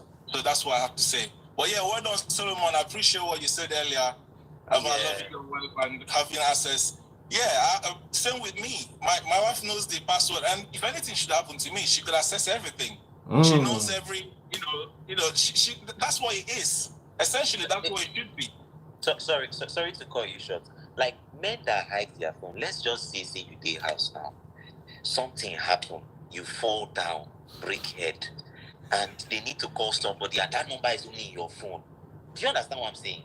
Yeah. I don't understand. We should be so open that if anything happens, we can always, So even safety wise, I share my location with my brothers, like my live location on iPhone. So they always know where I am, because we are in a country that anything can happen, at least in Nigeria. So I think it just have to be open, like I don't know for people. That if there are people that believe that even in marriage they should have different bedrooms. Well, you can have bedrooms but sleep on different beds. On Twitter, these conversations come up. I'm like, how like what are you guys? It works for some people, it doesn't work for me. Okay. It doesn't work for me. I thought it was soft life, like your wife has to, like if there's too many rooms in the house. No.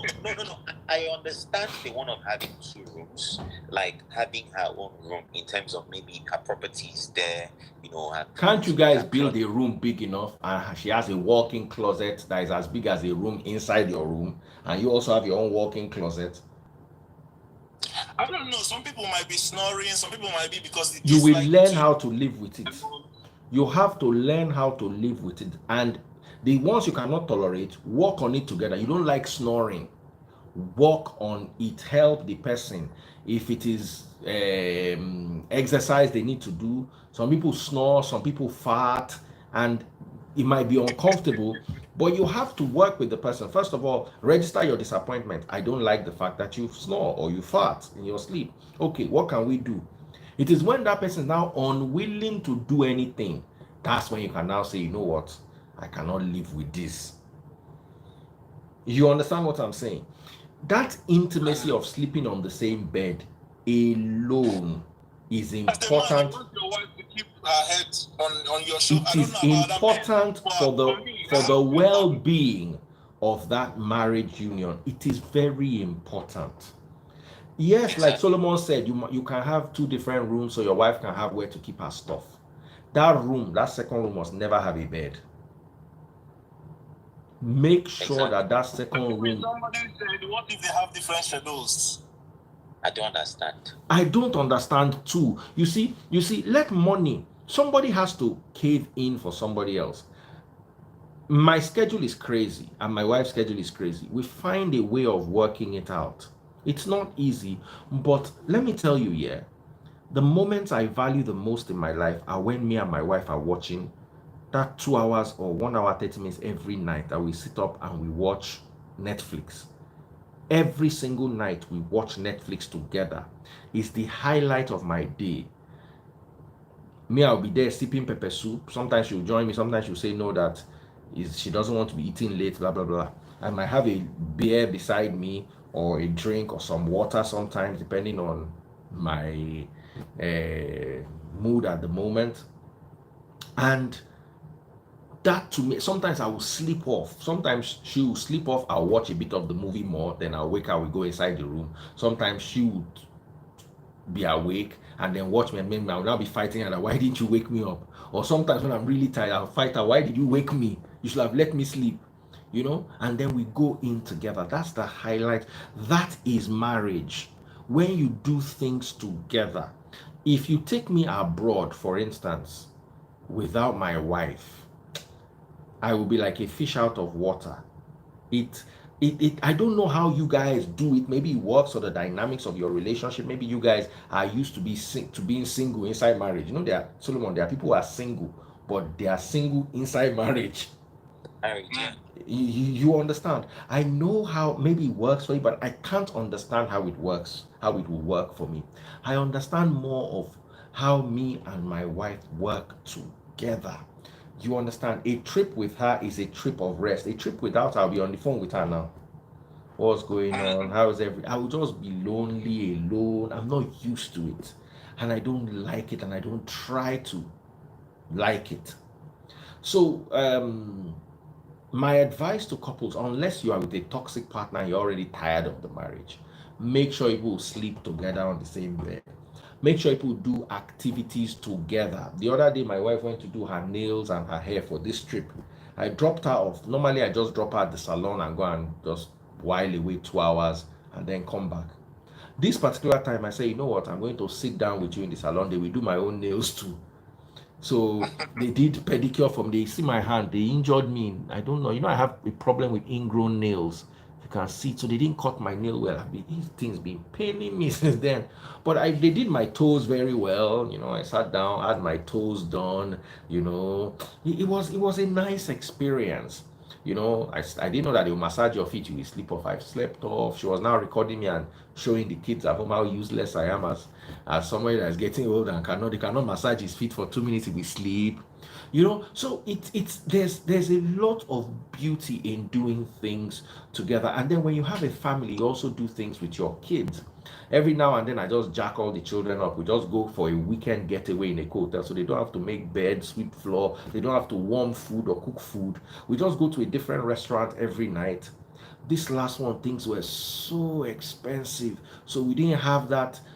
Baba, when you are spending like 150K a day on just food, you know, sometimes more, sometimes you go to only one restaurant, you spend 100K. And it wasn't like that before. You go somewhere, you spend 40K, you guys will eat, you still carry takeaway. And Nigeria is very bad now. But that aside, you know, that whole family time is very, very important. Make sure you go with your family to watch movies. Make sure you spend time with your family. It's not going to be easy, but that family time is not as important as you and your wife time. Your children have not taken, let your children see that the priority is their mother for you. Let them know that yes, they are very important. Financial priority, they come first. Their school fees will not be waiting and then you carry your wife and go and do honeymoon. No, they are important. But the person who comes first is their mom. Raise them so that your daughters will know that if their husband is not doing it for them, the husband is not trying. And let your sons know that that is how they need to take care of other people's daughters. Over to you, Solomon. Hey, sorry, before I hand over to you, Solomon, I need to really reach out to people. Big shout out to Coco Boy Music. Is done 4,230 stars. Coco Boy, I need to tell that I love you, bro. No homo. You are a great guy. You've always supported me.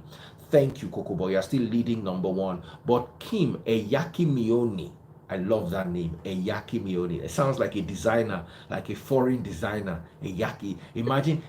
What are you wearing? I'm wearing a Yakimioni. It's just sweet. Hey, Kim Eyakimioni. 3,490 stars, chasing very closely Coco Boy Music. We also have Harvey Noni with 200 stars and Jame Zari Jame. I love you guys so much. Thank you for supporting me. To buy stars, just go to my Facebook page from your Facebook page. Top right corner, you see the search bar, Daddy Freeze. When it pops in, look for today's video and see where you can buy stars. And I go hail you. When Wasu they perform, as Wasu they perform, Solomon Bucci Lonjo, yo, people will just bring out the money, they go they spray, go they hail them. Baba, I saw a bill, I go hail you. My brother, Pastor Toby, if they dance like this, I go just put my hand for pocket, I just do, man, no, Lego 2020. So you too, come spend for my life. Oh, yeah. Facebook.com or Facebook app, go there, type Daddy Freeze. When I pop up, you will see me this video. Just send stars, make I hail you. Solomon, over to you. I've been reading some comments and people are quite very ridiculous, you know. People trying to invalidate the truth with experience. Oh, what's a bachelor doing here? You people don't even know if I've married already. I see people do like this. And I don't know whether I don't marry you already. Finish. I want to add something to that. You know, so people don't know if I'm ready, and people don't know the dynamics of my relationship. Daddy Freeze. The thing about the internet is that it makes people feel like they know you, but they don't know that you choose what they know about you. Thank you. Do you understand? You might feel that you know Solomon, you know me because I did post a wicked picture or something. You don't even know 2%. You don't even know that anything I put out there is because I decide to actually let people know. And there are people who are saying, somebody saying, guy, you're in your 20s. My father married at 26. So because I'm in my 20s means that I don't have sense. You people will come and tell you, single people, you don't need to have an opinion on marriage till you're married. But the most divine biblical concept of marriage is Paul's ideology. He was single. Christians will go to, and then they will now spite young people, that actually, what's it called? Reverend Father, they give advice. Our Reverend Father is not single. Exactly. So I don't. There's a particular guy. There's a particular guy in the comments. What's his name? Odugo or something. I think he wanted me to mention his name, and he kept on saying that. But personally, me, I'm not saying that you shouldn't take care. Now, the thing is that if the conversation can be multifaceted, because there are people that come from a background of less privilege, right? They don't have a lot of privilege. So when you were talking about Dangote and Otedola, for example, we those ones, they have money, they have a lot. There are parents that might require you to actually help them. But now the problem for me is the entitlement should not be based off on because I sent you to school, you don't have to take care of me. Because you sending me to school is what you were supposed to do. Do you understand? You had children. It is what you were supposed to do. So, but it is more based off on, and that's why I tell people the best way to train children is not by making them feel like so early, you make them feel like they owe you their life. When you build a relationship with somebody, you need to see your children as your friend and you build a relationship with them. And when you have a friend, you cannot see them lack. Some of us, we have done certain things for our friends. I have done things for my father. But I keep on saying that parents should not be entitled to their children. Sentimentally, you can actually say, oh yes, but we know normally should not feel entitled to it. Like they have their own lives to live. Hello? Yeah, what did you say? Okay, no, yeah. So sentimentally, I feel like, oh, they can actually say that, but what, like, help they want to see. There are things that, and this thing extends to even siblings. See, I come from I'm an Igbo boy, and I'm the first son, and I'm the Diokpara, right? You are the Okpala. Exactly. Diokpara means, in fact, most times when you are Diokpara, it means that you are the one that will set up your other siblings, okay? And my dad used to say, stuff like, if you don't set these ones up, if you don't set your brothers up, I have 2 brothers, they will come for you, they will finish you in the future. You need to settle them first. And right there and then I'll tell my father that, let me tell you, it's only Jesus Christ that died for everybody. Straight up. I told them, I said, listen, I will support you if I have and if I can. And I'll support you when I can, but I'll not carry your destiny and your purpose on top of my own head. Do you understand what I'm saying? Not do that. So you have the liberty as much as I do. And thank God, the both of them, they are doing absolutely well right now. When they were in school, for them, and I can do anything. But none of my brothers actually rely on me or say, and they're younger than me, none of them they don't come to me thinking, oh, dear parents. And when my dad was even saying, oh, inheritance and this, me, I say, oh, if first son is about me now being assistant parent, because that is what a lot of, what's it called, Nigerian parents do. And granted, I understand it can be circumstance, but your children should not play the role of assistant parent. Your children should not be to be taking care of their siblings. Like, that's not the ideal thing. I understand that, oh, things can actually be very, very difficult and stuff and all of that, and but that should not be ideal. That is why we, as young people now, we should now change the system moving on forward. Take care of your children. Stop telling them, oh, do you know how much it costs for me to feed you every time? There are parents that abandon their children. Why is it that we are always comparing to people that do worse? Why can we not compare and see there are parents that buy their children, houses? Why do we always have the comparison? So that's the thing. Somebody said, why are we hearing his life story? I did not give you any story here. You don't know anything. I'm just speaking generally. So these are things that I feel like, and the thing is, it's not every time that you give your family member money. In fact, it gets to a point that the more you give somebody money, the more you spoil them, the more you make them not be able to think.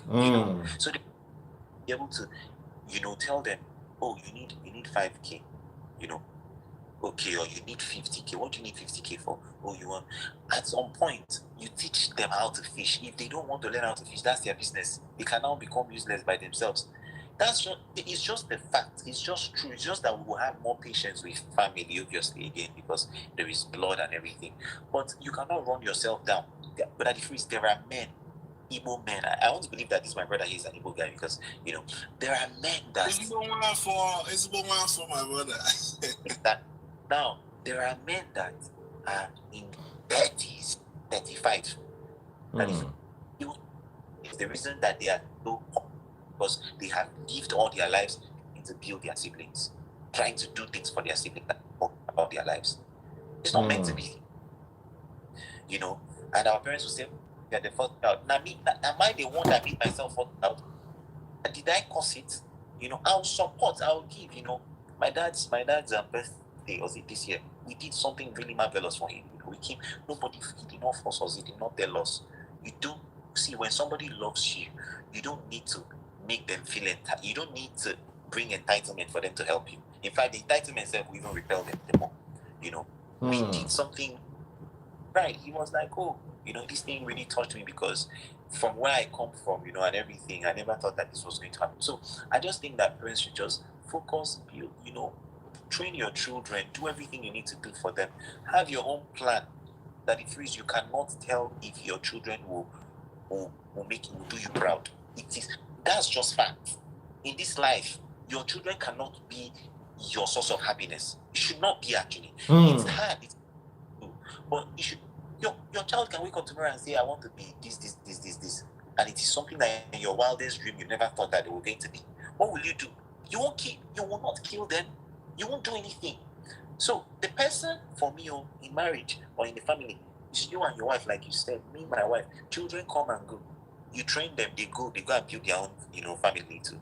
So anyway, that's all I don't know, but yeah. Absolutely. I have to go, but I just want to say something quickly because I'm at work. Simply, Vic, I can't seem to bring you on. What's going on? Continue. Say what you want to say. Yeah, so before I go, I think I have to say this, right? There are two men that I admire so much in Nigeria, E-Money and Obi Kubana. Now, when I look at those two men, right, the way they pride themselves with their wives, like, that power couple movement, I like it. But most especially is their kindness, right? If the wives don't allow that, it might not be as much as they are able to do. So in families as well, if your wife does not get in your way of kindness, say for example, you want to help, it's not necessarily family, it can be anybody. And your wife is okay with that. You can see that the man will be doing more. And as well as if the wife is in approval, or sometimes wives even give gifts to your own family members more than you remember to give. It can help. Exactly. And then when it comes to our own family as well, she will not, you will be the ones to say, okay, I think we should do this for your mom, and then she will say, okay. So I think we should get to that stage. We understand that, depending on affordability and abilities, capabilities differ, right? So again, if it is the flip side, say for example, you might have married up as a man, so you married into a bigger family, right? Or a richer family, so to speak.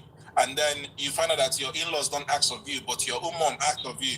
Now, if your wife doesn't have a problem with you always helping your own family, and her family not requesting of you, and it's fine like that, it might work out very well. But then when there is a problem is when, say for example, there is need to help family, and then one part of the couple does not support that. then you find out that when you start spending, the other person is unhappy about it. So that's what I wanted to say. I think it's a fair point that even if it's the mom, say for example, you are now the richer family, and then you've married down, so to speak. And then if you want to help, your mom does not stop you from helping your wife or helping your wife's family. Do you understand what I'm trying to say, Solomon? Okay. Yeah, I understand you. At the same time, I just feel like boundaries should be placed, because if boundaries are not placed, your family can drain you till you die. And you will not even know, because in your mind you are just giving, you are giving.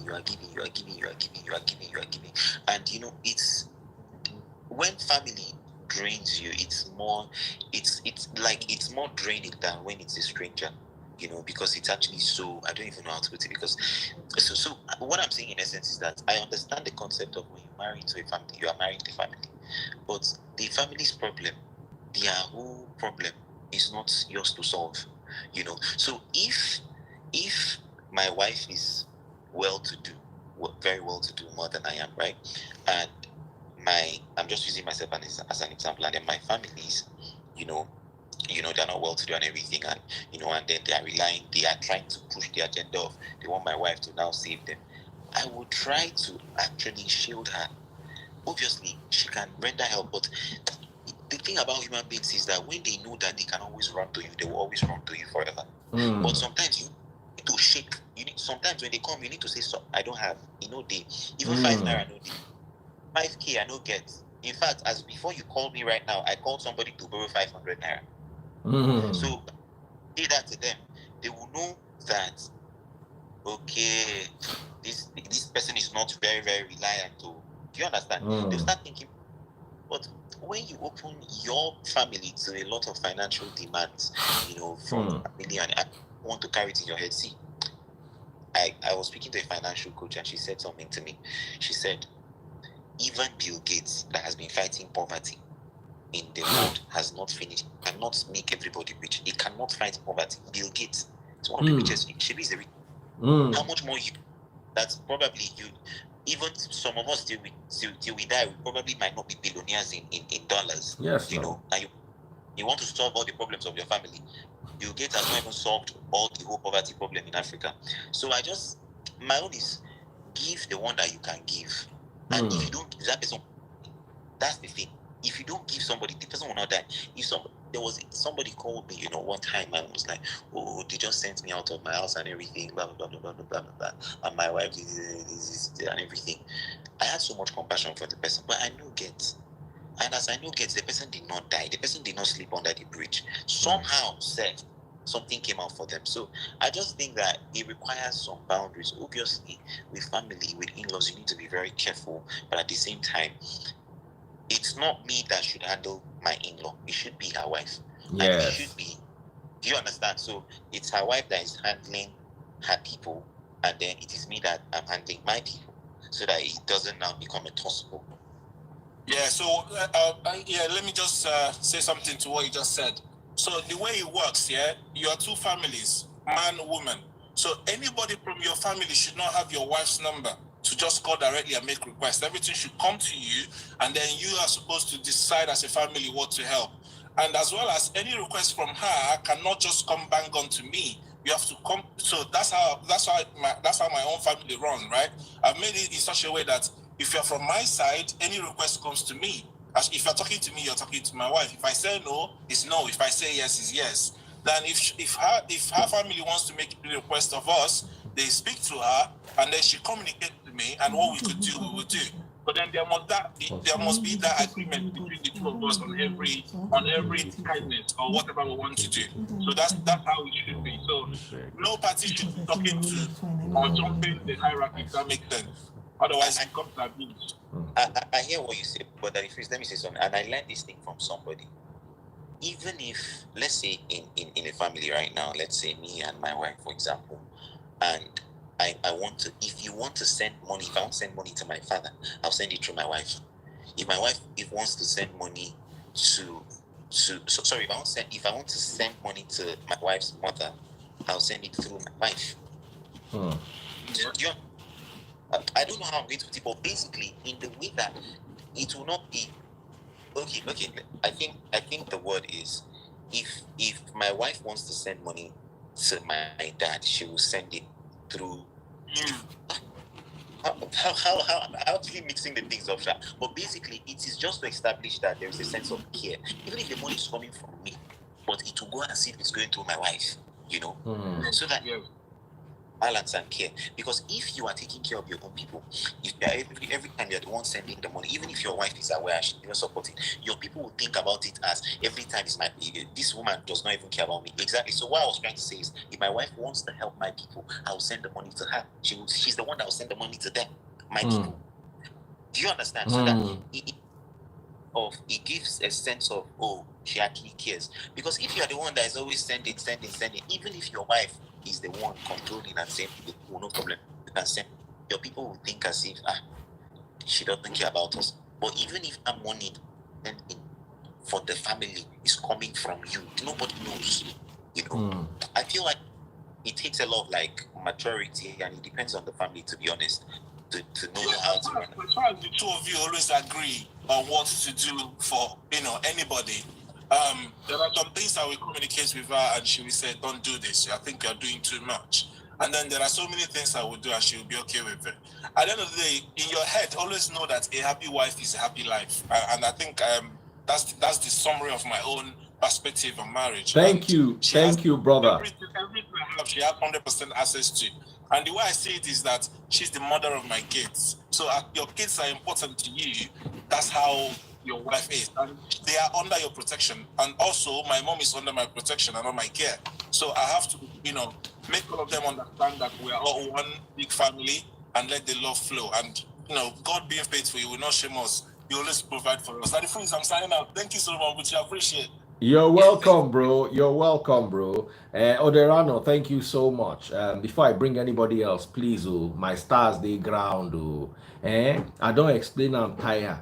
It is so easy. Just go to Facebook. You cannot buy the stars on Instagram. Go to Facebook. I have 600 people watching me live. When no one come buy star. In fact, I'm closing this live in the next 5 minutes. If people don't buy star, I'm closing it. I'm going. Let me go and sleep and spend some quality time with my beautiful wife and hug and gist and enjoy life. Since when I don't decide, say, I punish you, I want punish me today, no problem. Punish and go. To buy stars, just come to Facebook, search Daddy Freeze on the top right hand side. You will see my profile come up. You will see this particular video. Scroll down. You see, click on the video, and there to show you how to buy stars. Just click and buy stars. Buy stars now. I want to invite a couple more people. Simply Vic just couldn't come, and I want to invite guys this time. Today is a guy day. Normally, now babes they fool my life, but today I want to invite guys. I want here. Because this is more of a guy topic. I'm just going to invite 2 more guys. 5 minutes, I don't get any stars. I close the day. Big shout out to Coco Boy Music. Coco Boy Music is my highest star buyer for today. Followed by Kim Eyakimoni. Thank you so much. Oh, yes. Okay, we have a gentleman has joined us. What is your take on this particular one? Booba Stone just got 1,000 stars. Woo, woo, woo, woo. All right, bro. What is your take? Yeah. Good evening. Good evening. Whenever you are. You can see I'm in my car. So when I saw the topic of discussion, I was like, okay, these are some of the topics I always love to talk about. I remember when I was growing up, my dad, I learned this through my dad's action while I was much younger. There was a time the extended family were being disrespectful to my mom. So it got to a stage my dad had like, you know what? No. I'm not gonna watch you guys disrespect my wife, because indirectly you're disrespecting me. So because of that caused a lot of like friction in which everybody just like backed off. And because of that, my dad said something, said, look, if you are making my wife feel like she's a trash, it's going to affect me. But you guys wouldn't know. So I learned that lesson. So I've been married for almost 7 years now. That your wife, regardless of, even if your parents are okay, they are either they toxic or not. The first person that should come is your wife.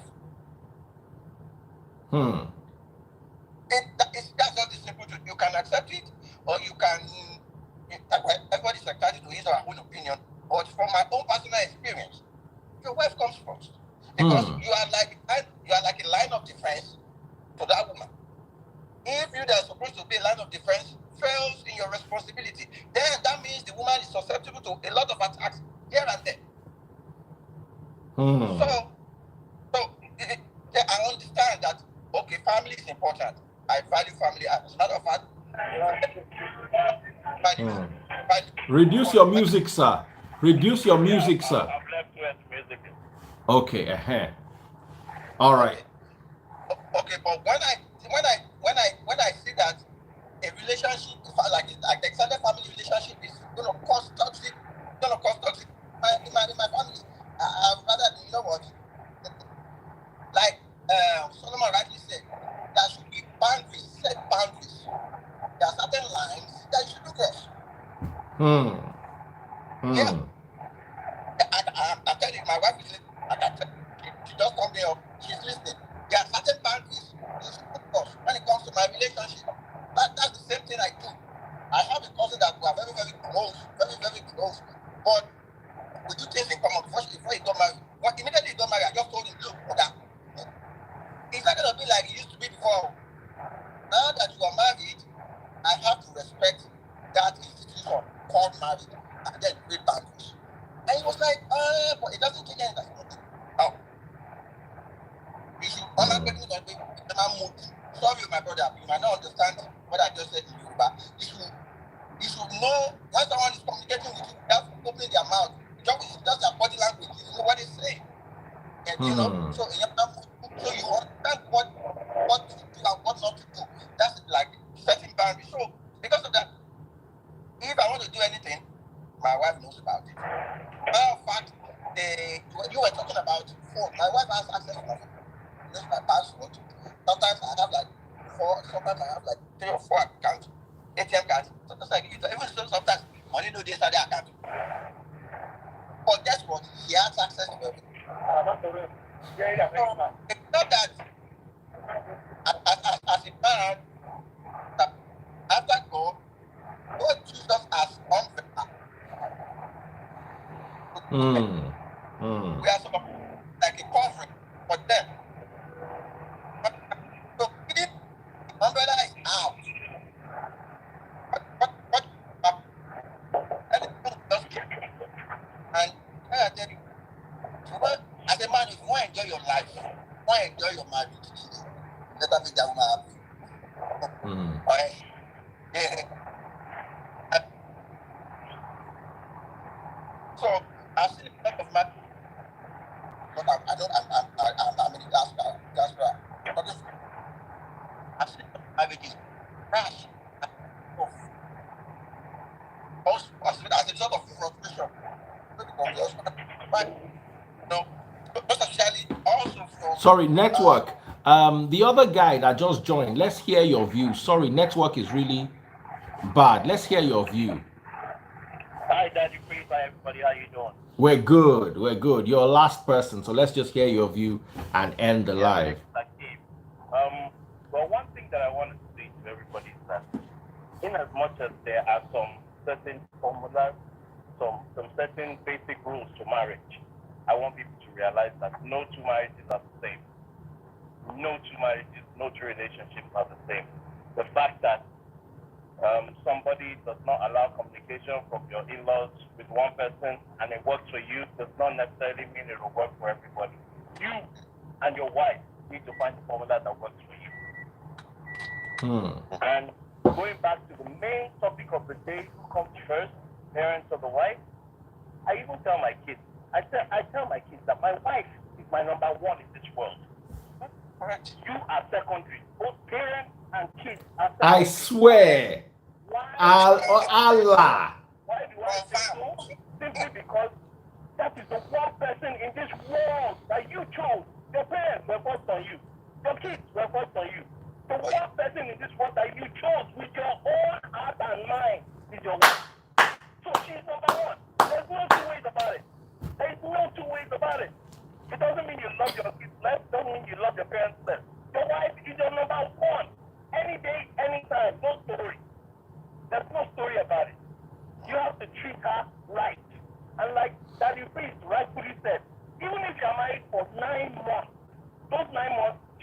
that when you guys break up, or if you break up, she should be able to see you on the street and say, and give you a hug, not to swear for you. Hmm. You understand? When you guys break up or you split up, does not mean you need to be enemies. There's no need for that. So when she's still your wife, she's your number one. Likewise, when you're married, the woman, your husband should be your number one. No story. There's no story about it. Your parents, like I think Solomon or somebody said, your mother is somebody's wife. Likewise, your father is somebody's husband. Not your wife, not your husband. Not your wife, not your husband. So, mommy and daddy, holding ourselves for one side. My wife is my wife. Cousins, those ones are even better. Those ones far gone. Those ones far gone. Like Daddy Free says, your immediate family, your father, your mother, your immediate siblings, those ones, they are secondary. Your wife is number one, that's the way it should be. But also, like I said, no, there's no one formula to any marriage. You both, as a couple, have to figure out what works for you. Absolutely. Absolutely. Thank you so much. Thank you so very, very much. That is so wonderful and so lovely. And that's where I want to end today. Thank you all for the lovely star gifts that I got. I need to quickly shout out Bubba Stone and Baby God's Wealth. Thank you so much. You guys sent me the last set of stars. Thank you so much, Bubba Stone and Baby God's Wealth. Top star buyers today: Coco Boy Music #1, 4,200 stars. Kim Eyakimoni, 3,400 stars, and Bubba Stone, 1,000 stars. Thank you guys for coming out to support me. Thank you, Solomon Buchi, for joining the live. I often enjoy your point of view. Sometimes we quarrel, especially when you yap my best friend, Pastor Toby Adegboyega. Me and you go fight to Solomon. No. Please, one day we'll have a live video about that. You cannot. Toby na my brother. Me and you, this one we go meet for public. We go fight. This one will be live matter now, one-on-one. Shey you shall sabi fight. Eh? Big. I don't have a problem. Daddy is thinking now, Street Fighter. I mean, Mortal Kombat. Baba, as they see me na Arimo Ibadan, I grow. Mon je blue. We dey chop blue.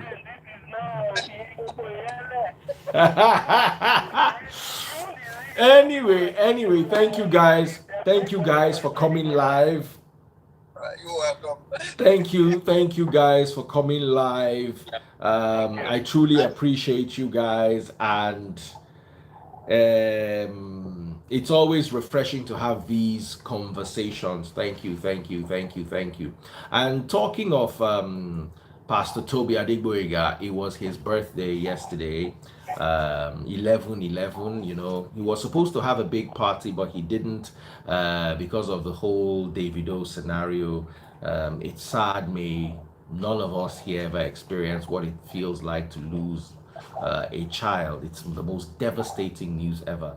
So because of that, Toby didn't have his birthday as planned, but it was still his birthday, and we still need to appreciate the fact that Solomon, I know you have your differences, but Toby is my best friend in this whole world. You know, he's the most wonderful person, and one day you will meet him, and when you meet him, you will know that this thing I'm telling you is not, you will know. Just don't worry. One day, should be Ari they live for this London. I just have a problem with his theology. Don't worry. It will be explained to you properly. Don't worry. Anyway, thank you all for joining live. Big shout out to Toby Adegboyega. It was your birthday yesterday. May you continue to grow old in wealth, happiness, and blessings. And to all of you who joined me live, big shout out to you too, Solomon. I always like today was lovely. We shared the same point of view. And my love to Arike. Take good care of her. Absolutely. Thank you so much. Take care, bro. I'm so happy that the people that ended the live video were married people. Maybe they not saying I want small boy. That's why today I made sure it was men safe. And I'm so happy they all had sense. Everybody that joined us live today, their head was screwed on. I was actually hoping that we'll have some people who don't get sense because they make the life sweet. Yeah, no problem. Thank you so Take much. care and God bless. Yeah.